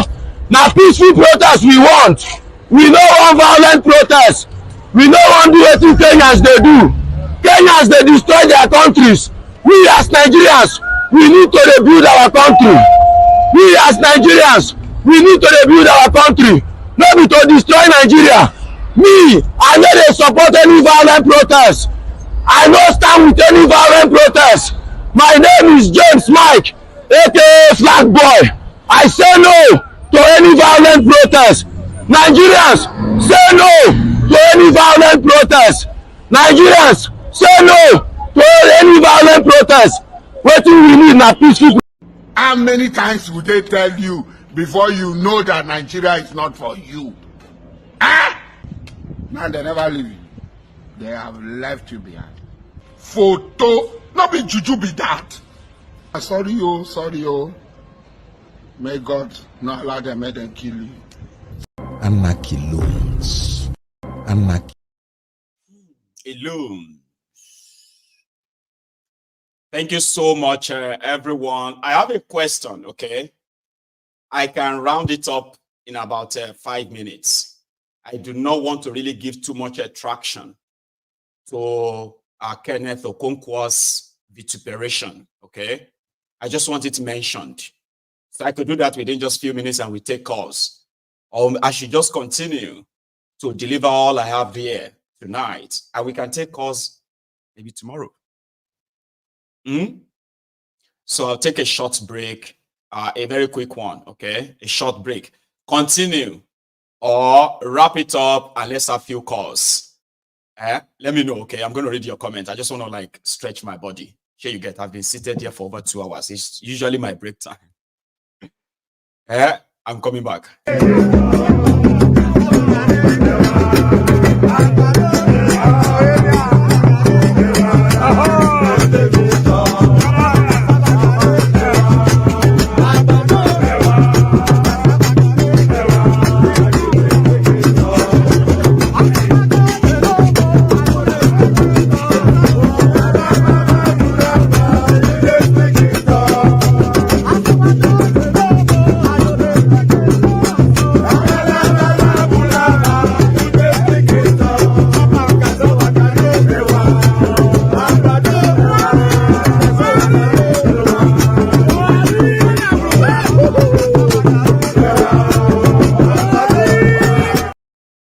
Thank you.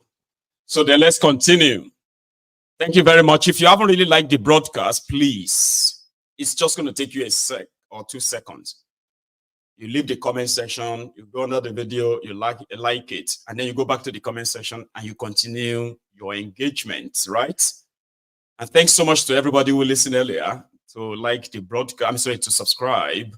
Yeah, thank you. Okay. But let's continue. People said we should continue and we can take calls some other time. Brilliant.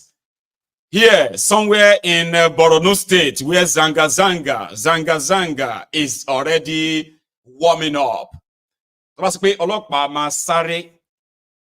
Soja gon ma sare, aye ma sare, alora gon ma sare is already happening in northern Nigeria where children are already shouting the Bamayi because of this Zanga.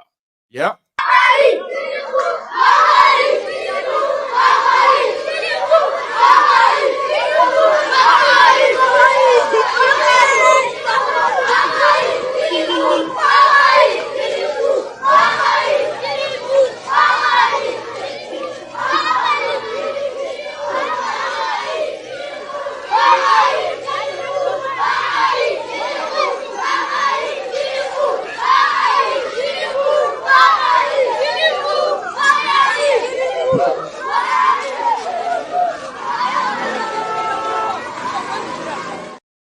So Bamayi is that we don't want you anymore. We don't want you anymore. Guess what? Those children are the Alimajiri children we have been talking about. No real government after Goodluck Egbere Jonathan has any plan for them. No government, no any government. But they have always been like, always use them for elections. Sometimes when they want to stage a bit of their own internal insurrections against themselves, these are the children they kind of push out there. Okay. As for these groups, for this one, they said the Nigerian National Association of Nigerian Students, about they've removed the education subsidy. And the person that claimed to be the representatives of students, they are against the protest. Kano State is considered a volatile issue. This protest lack clear leadership and specific demand. First is a significant reach to the nation if citizens fail to embrace caution in handling the social issues. At the appropriate time, Nigerian students will come out and the nation will be aware that Nigerian students are coming out to press home their demand. But for the August 1st national protest, Nigerian students will not be part of it because we don't know the sponsors of those protests. The student union leadership also said they know there is hunger in the country and the current economic situation should not blur the recognition of some indelible imprint of the current administration. They said while it is enshrined in the constitution right to protest, its consequences must be considered, citing October 2020 protests, a product of N6b, which the country has not recovered from.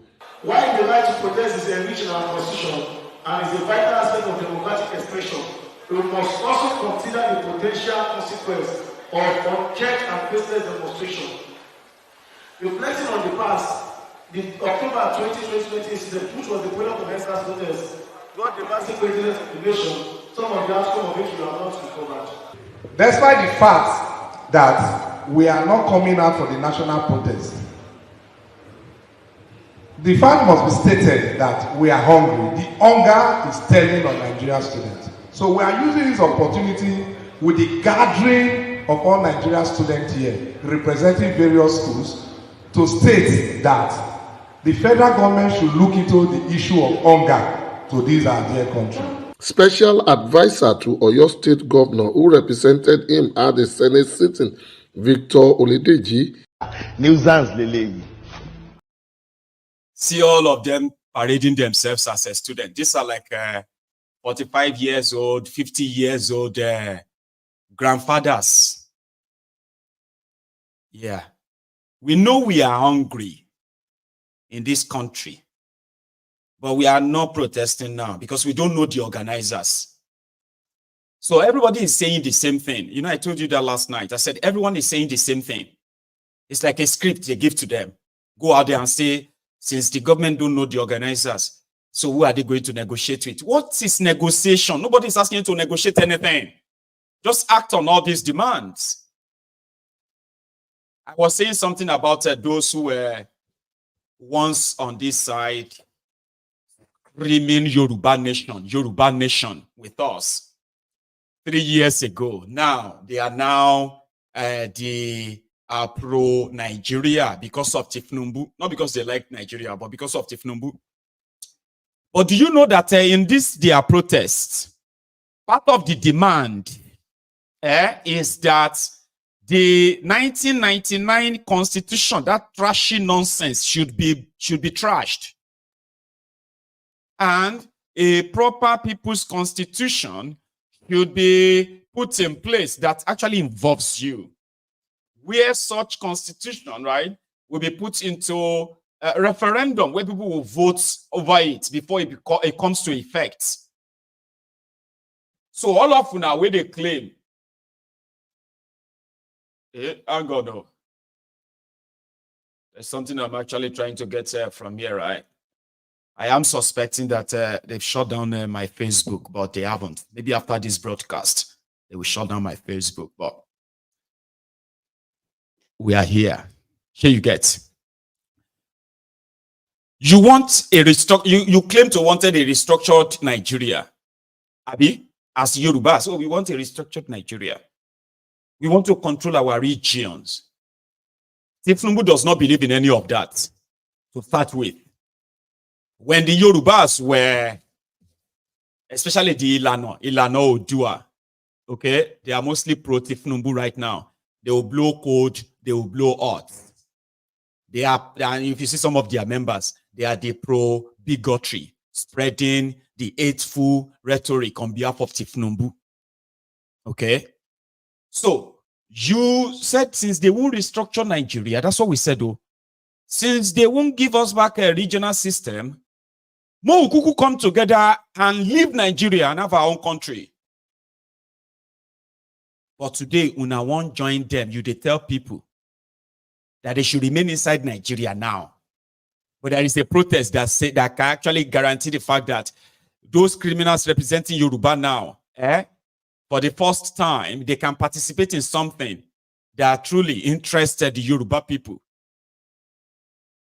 But they have told you that to protect Thiefnubu, you must begin to spread hatred. In fact, you must be ready to go out there and cause problems, violence.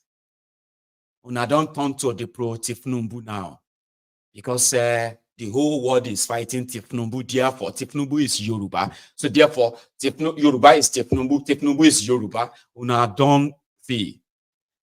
Loju yin bayi, loju emi yin bayi, le se ma shesin. Etin shesin yen already. You know that. Some of you have just become anything olojuti, alayini tiju. But Sheri, as you are all pushing yourself out to show how anti-Yoruba you are, people like us will continue to show the rest of Yoruba the true you, who you are. You understand? Okay? So the Yorubas are going through hell. You want them to stay in. Then inside the demand of those who wanted to protest, their demands for a new constitution, something that the Yoruba nation campaigners have always been agitating for as well. Because inside it will determine, even if we can't have Yoruba nation, we can have our regions back. We can control our own affairs. We can protect our own people ourselves. We can protect our own borders as well against all this external invasion and invaders. This were the common talk and talking, you know, this were like our talking points 2-3 years ago. Today, they have now shown to be ordinary ass lickers, crumb eaters and crumb chasers. The pro-Thiefnubu wanted to now tell us, whoever is against Thiefnubu's kleptomania kakistocracy, that person is anti-Yoruba. I want Yoruba nation. That then it also say it is okay for Yorubas to suffer in Nigeria. It is now all right for us to continue to die. Don't talk about it because the rest of Nigeria, we will do it some other time.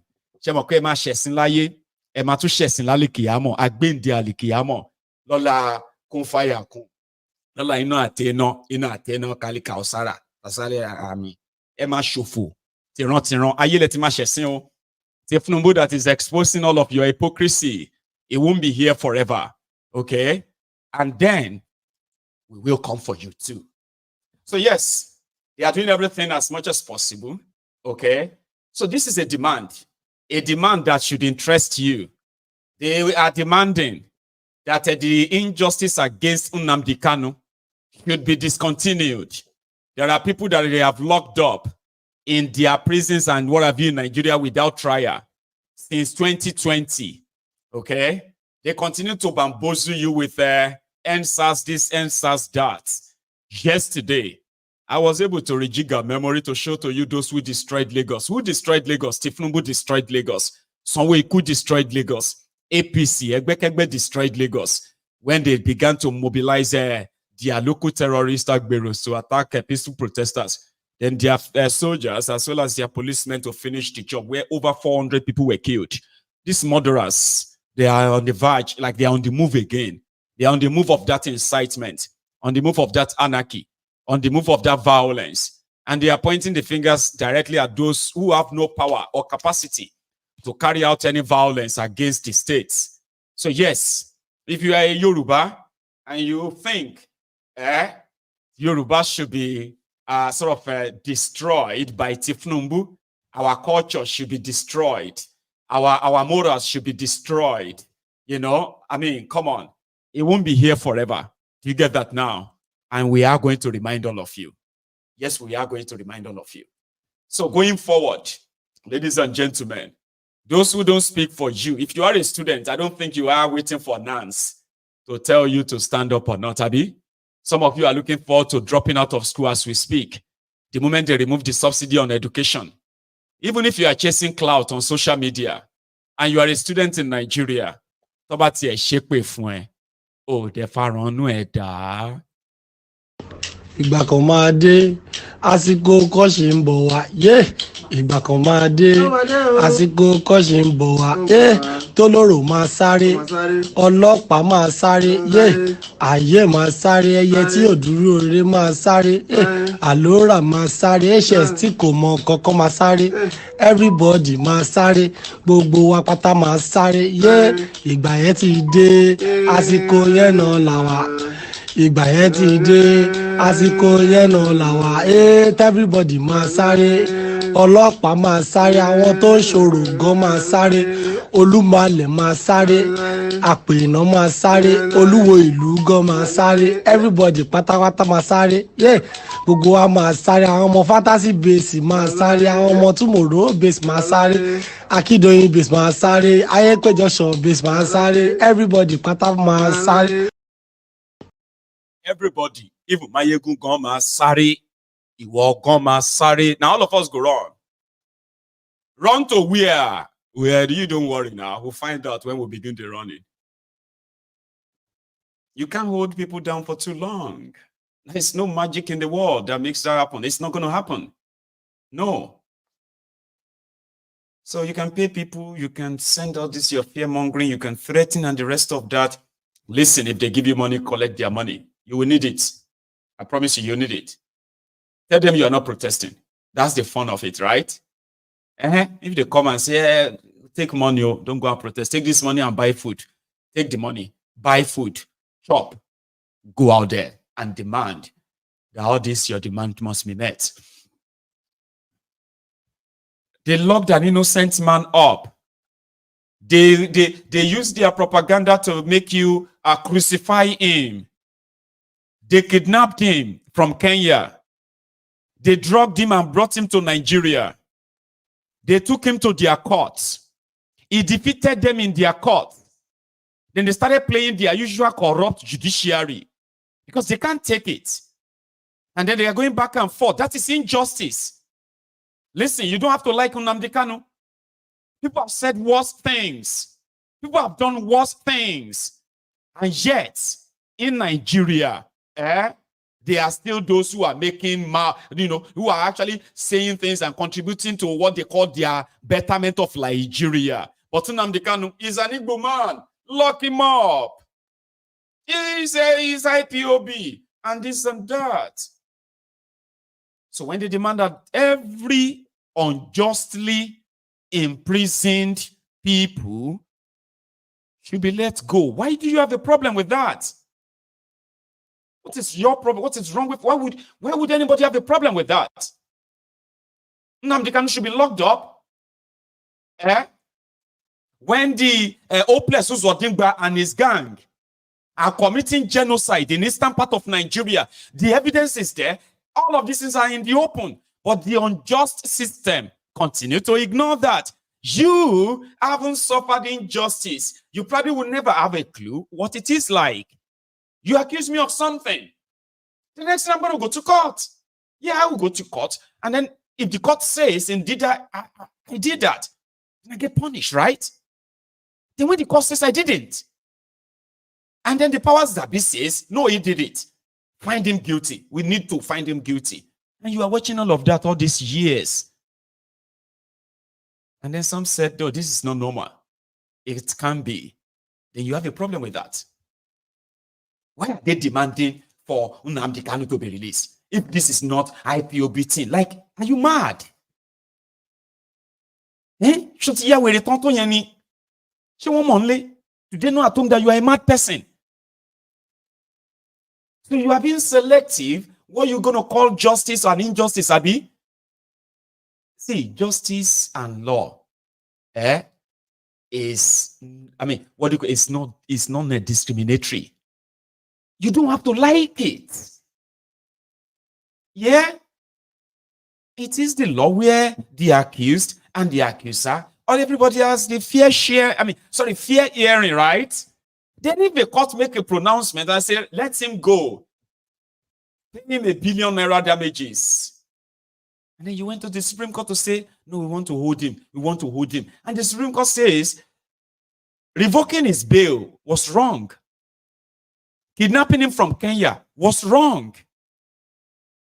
Then the Supreme Court says they won't say anything further. They should take it back to the courts where he defeated them before they ran to Supreme Court. And you saw that.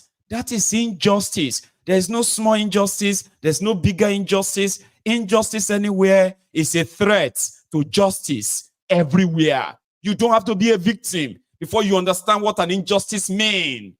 This is what we are saying. A system where you have the divide and rule, where people are cherry picking what they think is bad or what is not that bad.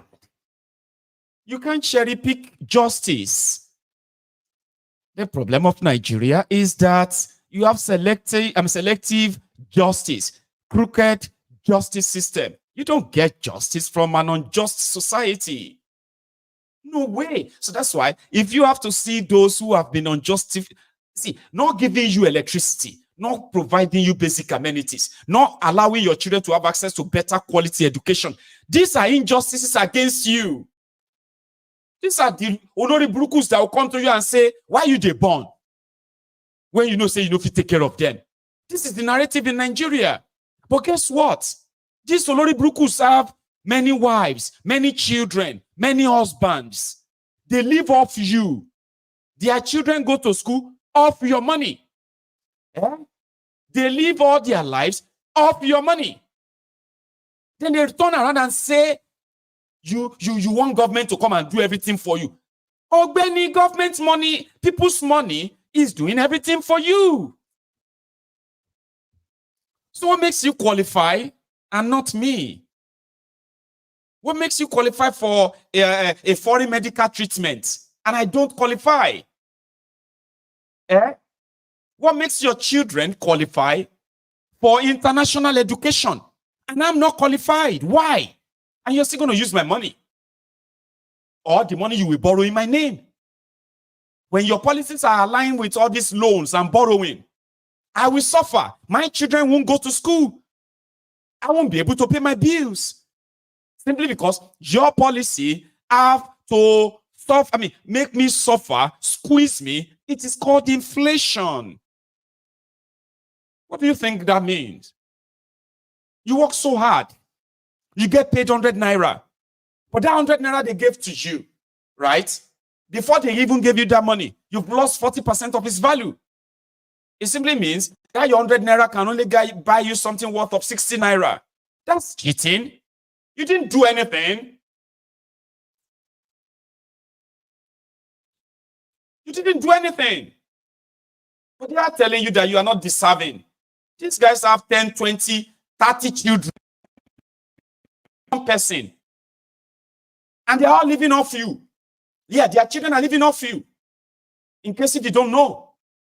But you have 2 children, 3 children. You can no longer feed them, but they are telling you, say na government force you, make you go born. Come on, man. This is the reality.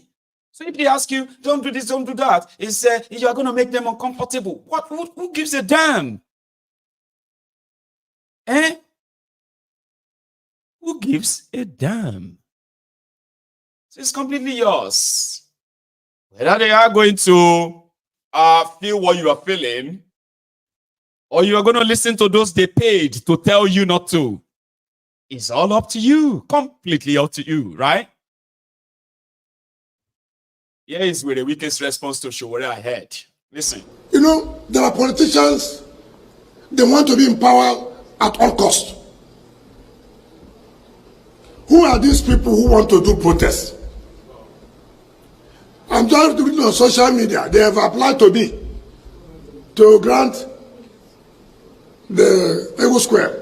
Do you apply to me through social media? You write a letter to the minister. I will see you. Who are you? What do you want to do? How many days do you want to spend? How much will you pay?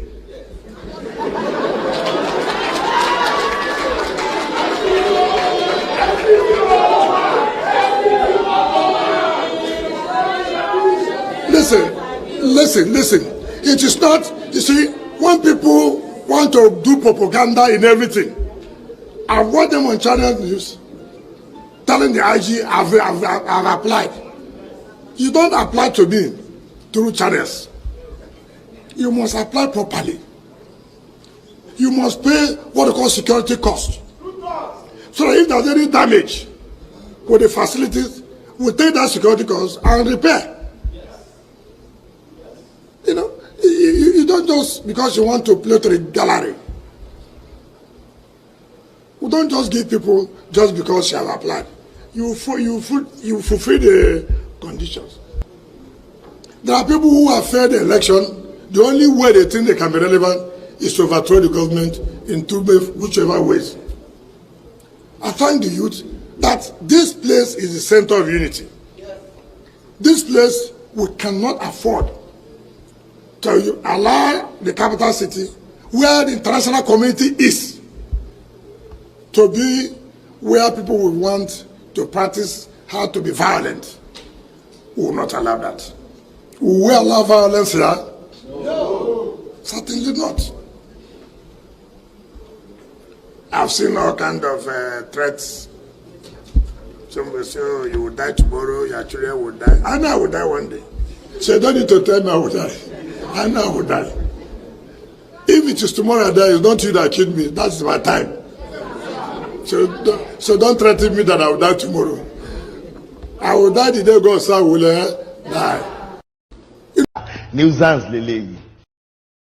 I am giving you all this speech so that you can always have their faces and what they said. As you go to bed, you can remember what he said, because you need to stay angry. People like that are talking freely for now. They are depending on the fact that they believe they can mobilize Nigerians to clash with Nigerians. Okay, and once those clashes start, they have an idea what the end will be.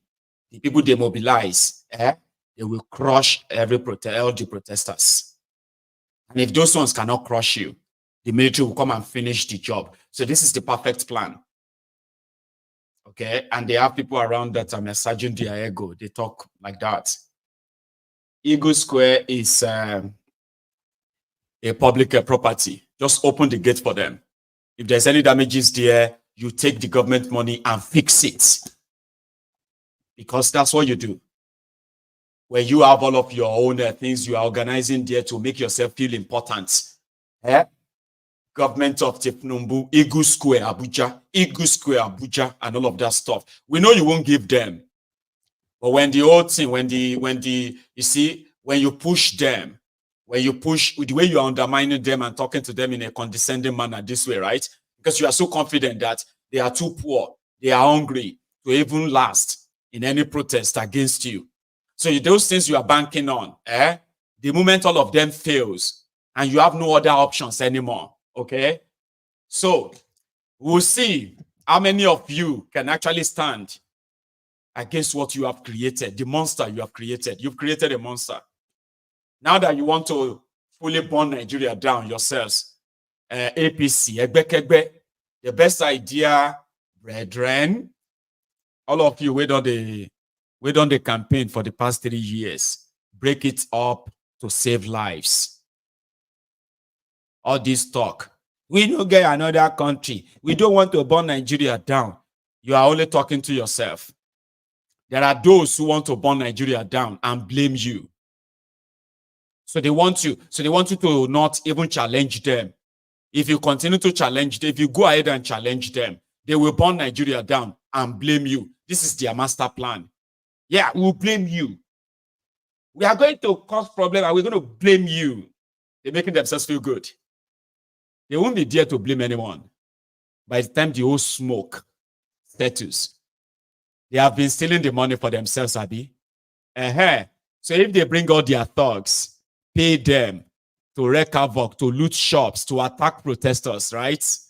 And then burn Nigeria down, then that means the money they are stealing, by the time the old smoke settles, they won't have access to steal that money anymore. We'll go use the money to rebuild the place that they destroy when that time comes. So yeah, let them continue to grandstand, right? And going on to that of Peter Obi, here is the letter, supposedly, reason why Kenneth Okonkwo has left Peter Obi. See, all these things here, right?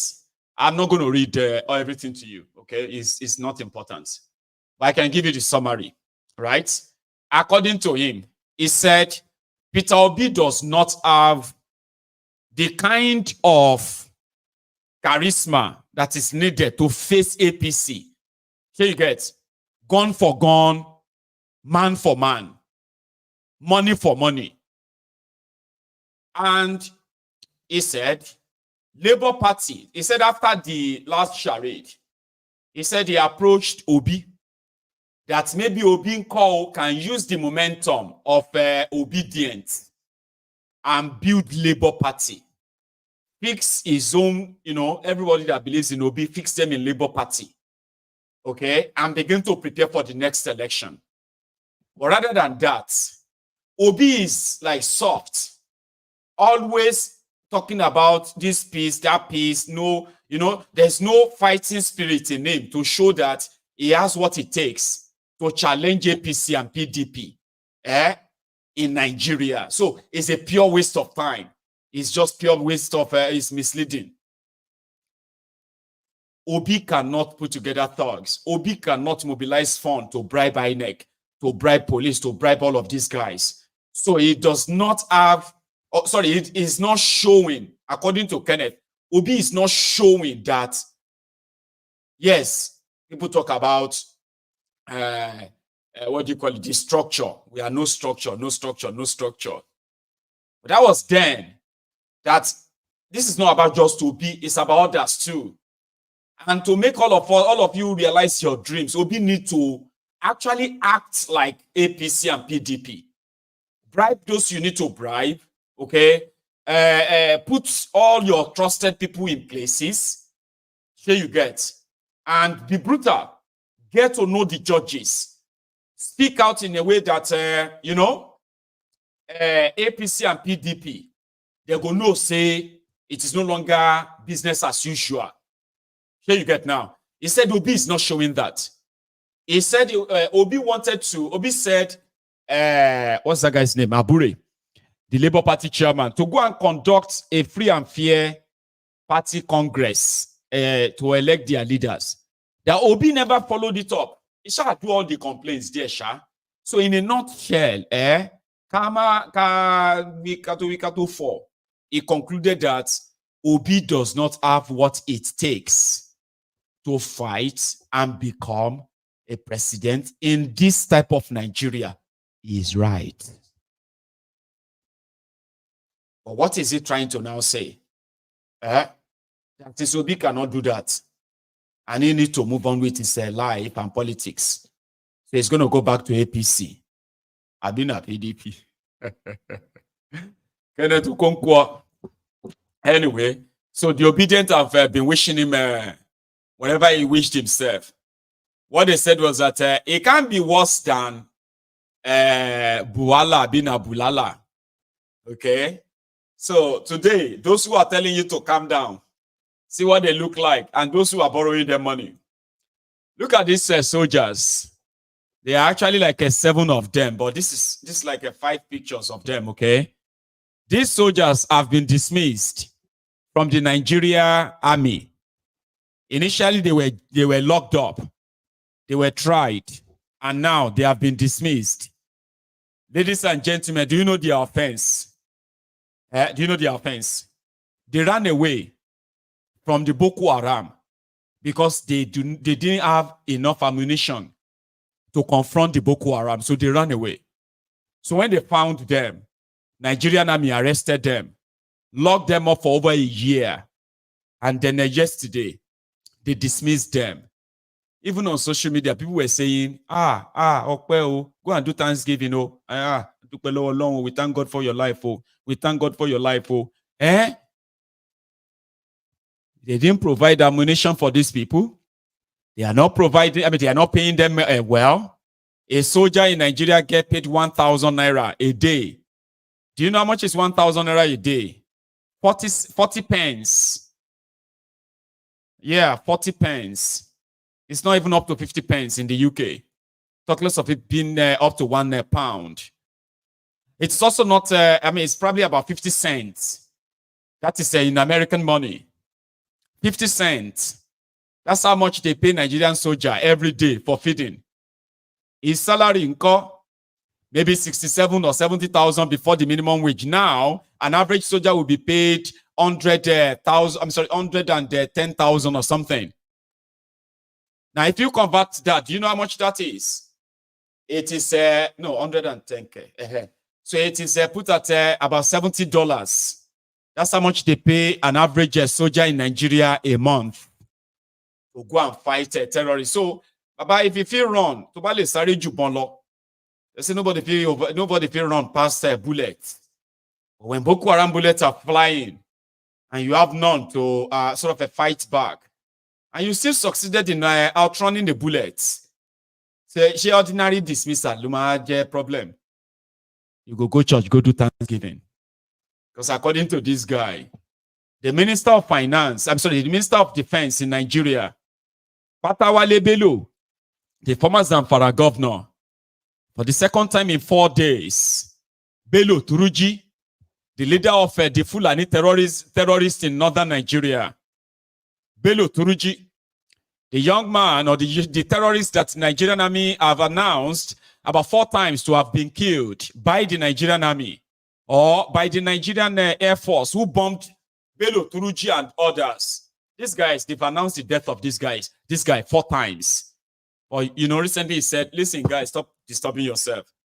The person that is sponsoring the real terrorists, the Fulani terrorists in Nigeria, especially in Zamfara and environ, about terrorist leader alone suffering why you. I know 2 years for food day, okay? But now waiting the talk be say, Bello Patawale, the former governor of Zamfara, the Minister of Defense of Nigeria under Thiefnubu, is a terrorist sponsor. And it's, if anybody tells you, so if anybody shows you who they are the first time, you need to believe them. I believed him the first time. This is the second time Turuji is telling us. Those who are supposed to keep you safe, they are actually those behind the terrorism. And they are telling you to endure. It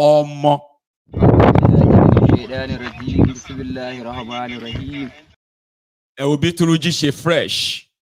It will be Turuji she calm. Nigeria today, any small thing, people don't they run mad. Tell somebody inside the bus to shift. They are going to turn it into a fight. Everybody is angry because many are hungry. But see the terrorist leader, but she calm. Whoa, Nigeria is real. Nigeria is unreal.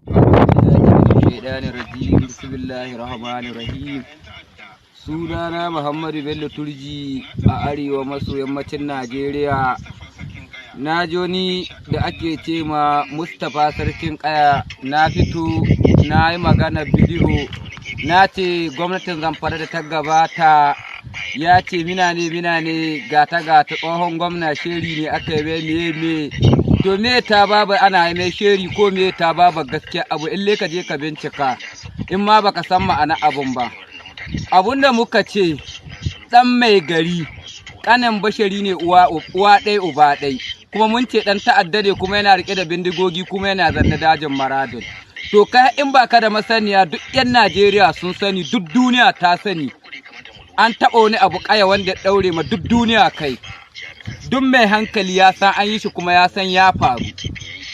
Wa ya sace yan matan kayan maradun lokacin da an ka kwashe su aka kai su daji aka yi garkuwa da su wa ya sace su kai ya ka sace su koko ni sai tambayar ka muke yi tunda ka ce bashari ba dan ta'adda bane tsohon gwamna bai da sa hannu to tambayar ka muke yi gare ka an so su koko gare ni mu mun ce bashari an so mutane kuma ga kane ne wanga dan mai gari sun ka an so mutane kuma duk duniya ta san an sati yan makarantar kayan maradun to bindigogin da an ka sati yan matan kayan maradun suna hannun wa ka ce bashari na tare da jami'an tsaro na tursasa ma turji shine yan matsu to in tambaye ka inga kake dabba jahili me ya taba kawo maku bindigatawa ya faɗi guda wanda taba kawo maku tafiye nike ina nike zuwa ina yadda me ni faɗa mani cikin Najeriya in ga haka so in zo iyo ma lalura kai da jahili ne baka ma san kai ba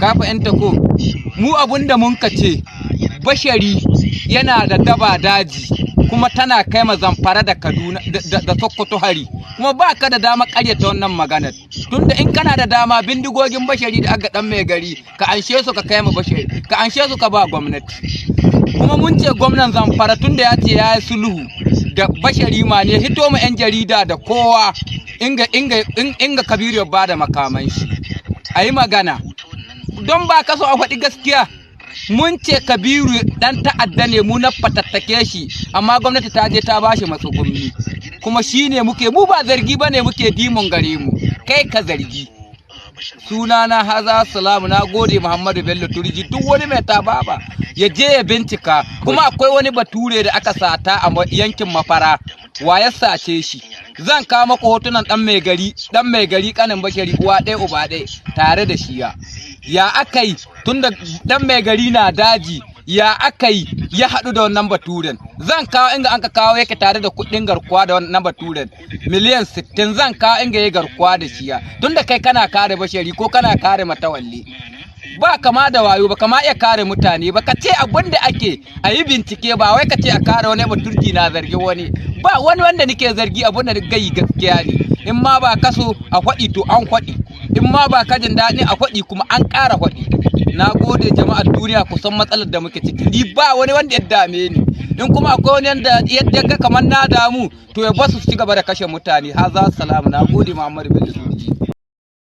Nigeria can track you by just sending a message about end bad governance this time.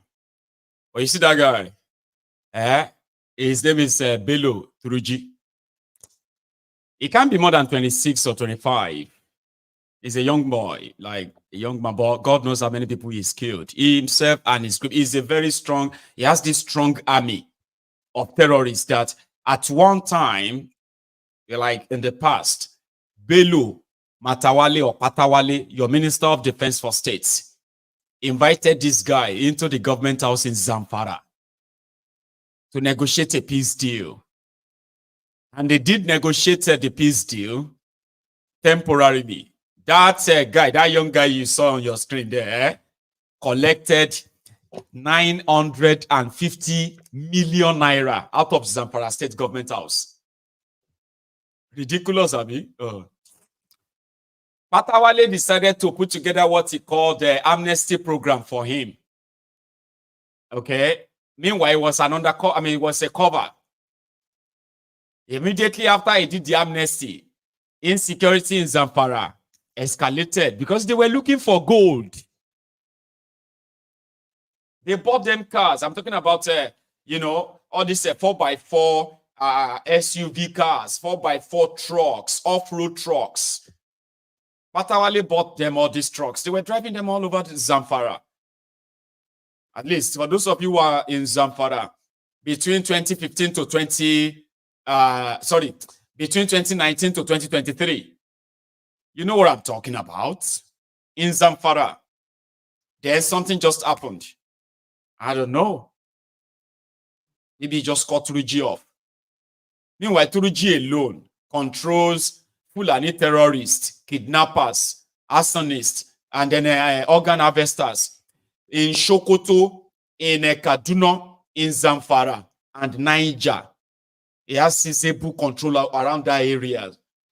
So that was why they were giving him amnesty. So they declared him wanted in about 8 states in northern Nigeria. And he can walk freely in 9 others, including the Middle Belt. Do you understand that now? That is the situation in North. So he's the guy that is now telling us that this terrorism, Patawale, they sponsor him. If you don't know now, you know. what is Obi saying on this your protest? He has finally said something.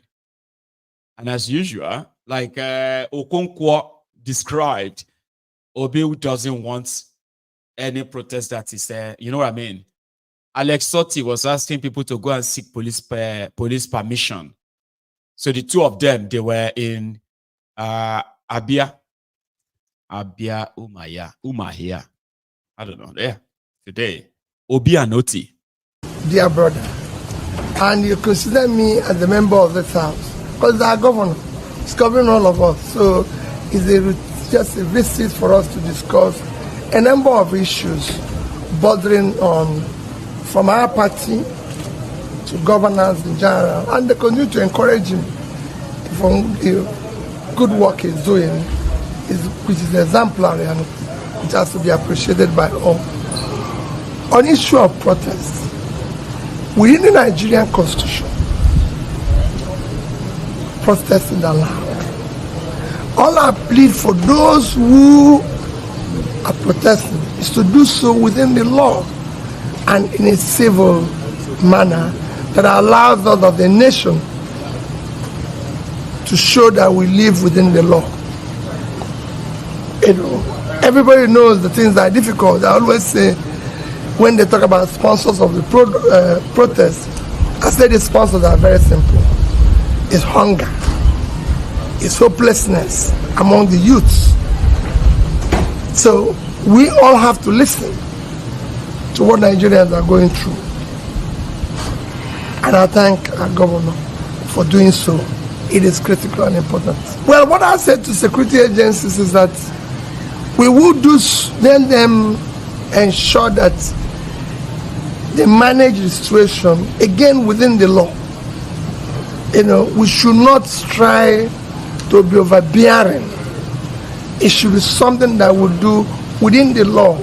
There's nothing wrong. Protest is allowed everywhere globally. And I also say people protest in my house. And it's for us to listen to those who are protesting. Why are they protesting? Engage them.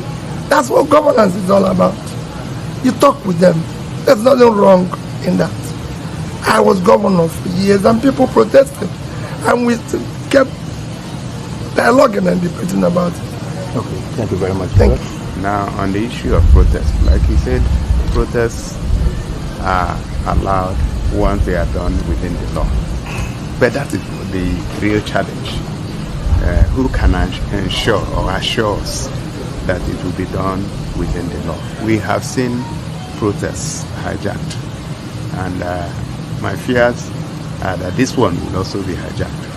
And I have asked that even when you write a letter, it's a protest. You can sit down and write a letter of protest. You can call somebody and register your displeasure with what he's doing or how he's running government. So they are allowed. But when you now go outside the law and begin to unleash mayhem and violence, that is where it is not acceptable. First of all, for you to organize protest, the law requires that you get approval from the security forces, particularly the police. And somebody should take responsibility for getting that approval. So if you don't have the approval, then it will be against the law for you to go out on the street to protest. Secondly, everyone has a right of free movement. So if you block the road and you stop people from moving around, then you have broken the law. So there are several parts to it that may not be under the control of whoever is calling for the protest. My attitude to it is, yes, we've heard what you're saying. It will be very, very unfair to say that things are not difficult now. Things are very difficult. Hunger is real, and that is true. But how do you solve the problem? The problem we find ourselves in the country today is economic. And will I say that we are actually paying the price for bad governance that didn't start today? Okay. And if you sat down and printed almost 24 trillion naira that is not backed by any productivity, then someday, sometime, like now, you pay for it. Because if you understand how the economy works, when you have so much cash chasing a certain basket of goods that will not increase because you have more cash, then prices will go up. So there are very, very few options left than this difficulty that we are going through. If we are patient and if we go through it, then after that, I believe that the economy will reverse and think. ẹni òfò ni ẹ ṣòfò láyé ẹ tún ṣe lálìkìyàmà ẹ̀yin rádaràda wọ̀nyí. ẹni òfò ni ẹ ṣòfò láyé ẹ tún ṣe lálìkìyàmà ẹ̀yin rádaràda wọ̀nyí. nuisance lélẹ́yìí. Don't let us miss that out, okay? So is them. Don't be deceived, all right? Don't be deceived. He has been collecting from Thiefnubu's printed money too. It's just that it is believed, Abia people, they believe he's using their money right for them, all right? So that nonsense is talking about you blocking the road because that's your own right, other people's right to be affected, and all of that nonsense. It's just part of the normal talk they do to make you think that they have the control on how you have to kind of react, how to protest, how to wear. A lot of them don't even have a clue of what is coming.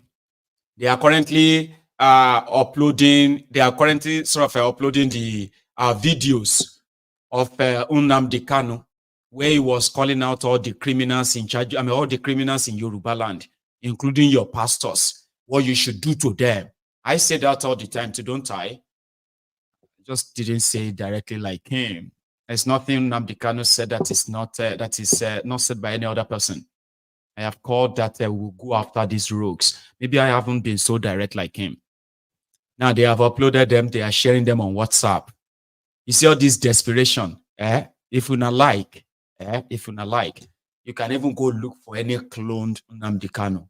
Put him in front of this thing and tell him to denounce anything, or in fact, say something that we know he won't, right? It won't change anything. Not this desperation, not these things, videos and all of that you are trying to use to deceive people, right? The one you are turning protests to campaign like elections, right? You go there. I go there.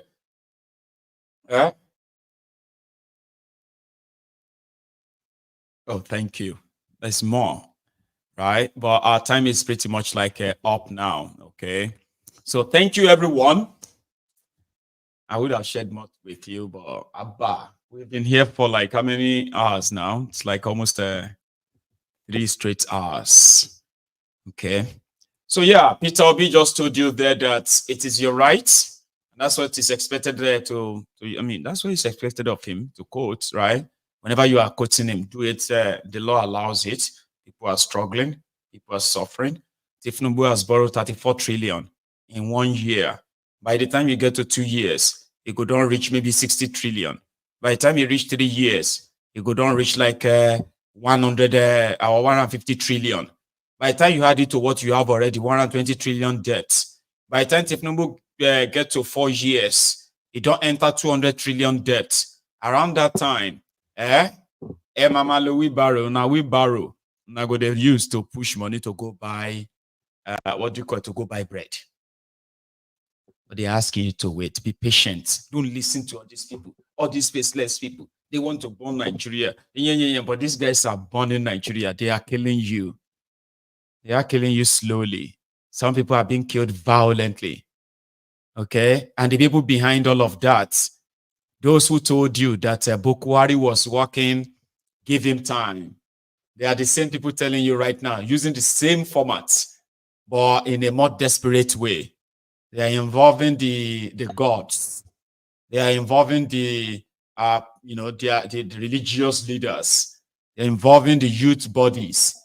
All of these bodies that they are pushing forward are fake because they do not represent anyone or any group of people in Nigeria. They are just doing what they are paid to do.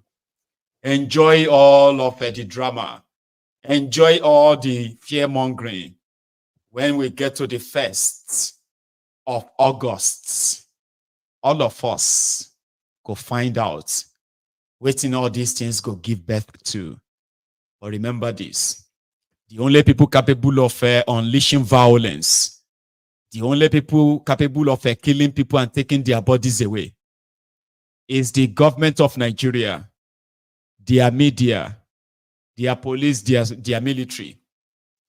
And right now that they are involving religious bodies, I think it is time that they all will find out that none of this can hold people down anymore. They will be lucky if this is not beyond 10 days. They will be lucky. But we hope they'll begin to kind of look into all those demands rather than grandstanding. I'm just saying, because very soon,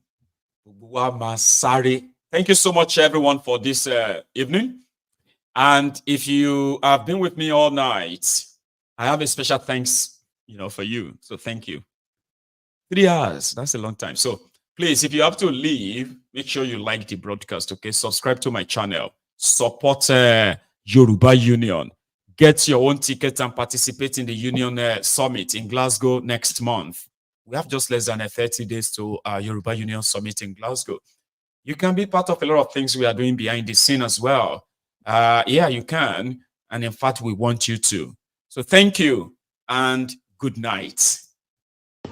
ìgbà kan máa dé àsìkò kọ́ṣe ń bọ̀ wá ìgbà kan máa dé àsìkò kọ́ṣe ń bọ̀ wá tólórò máa sáré ọlọ́pàá máa sáré ayé máa sáré ẹyẹ tí ò dúró rere máa sáré àlórà máa sáré hs tí kò mọ kankan máa sáré everybody máa sáré gbogbo wa pátá máa sáré ìgbà yẹn ti dé àsìkò yẹn náà làwà ìgbà yẹn ti dé àsìkò yẹn náà làwà everybody máa sáré.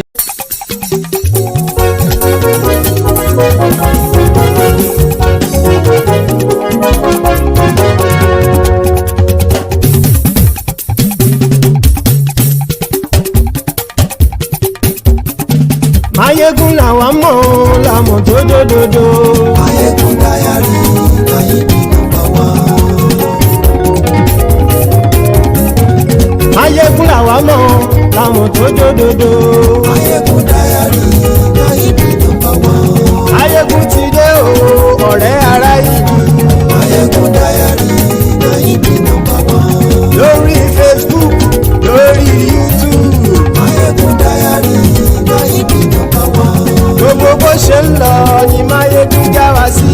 Maiyegun Diary láyé bí nàmbà wá. Àṣírí ọ̀jẹ̀lú kì í bò níbẹ̀ o. Maiyegun Diary láyé bí nàmbà wá. Bó bá ṣe àní Maiyegun máa wí. Maiyegun Diary.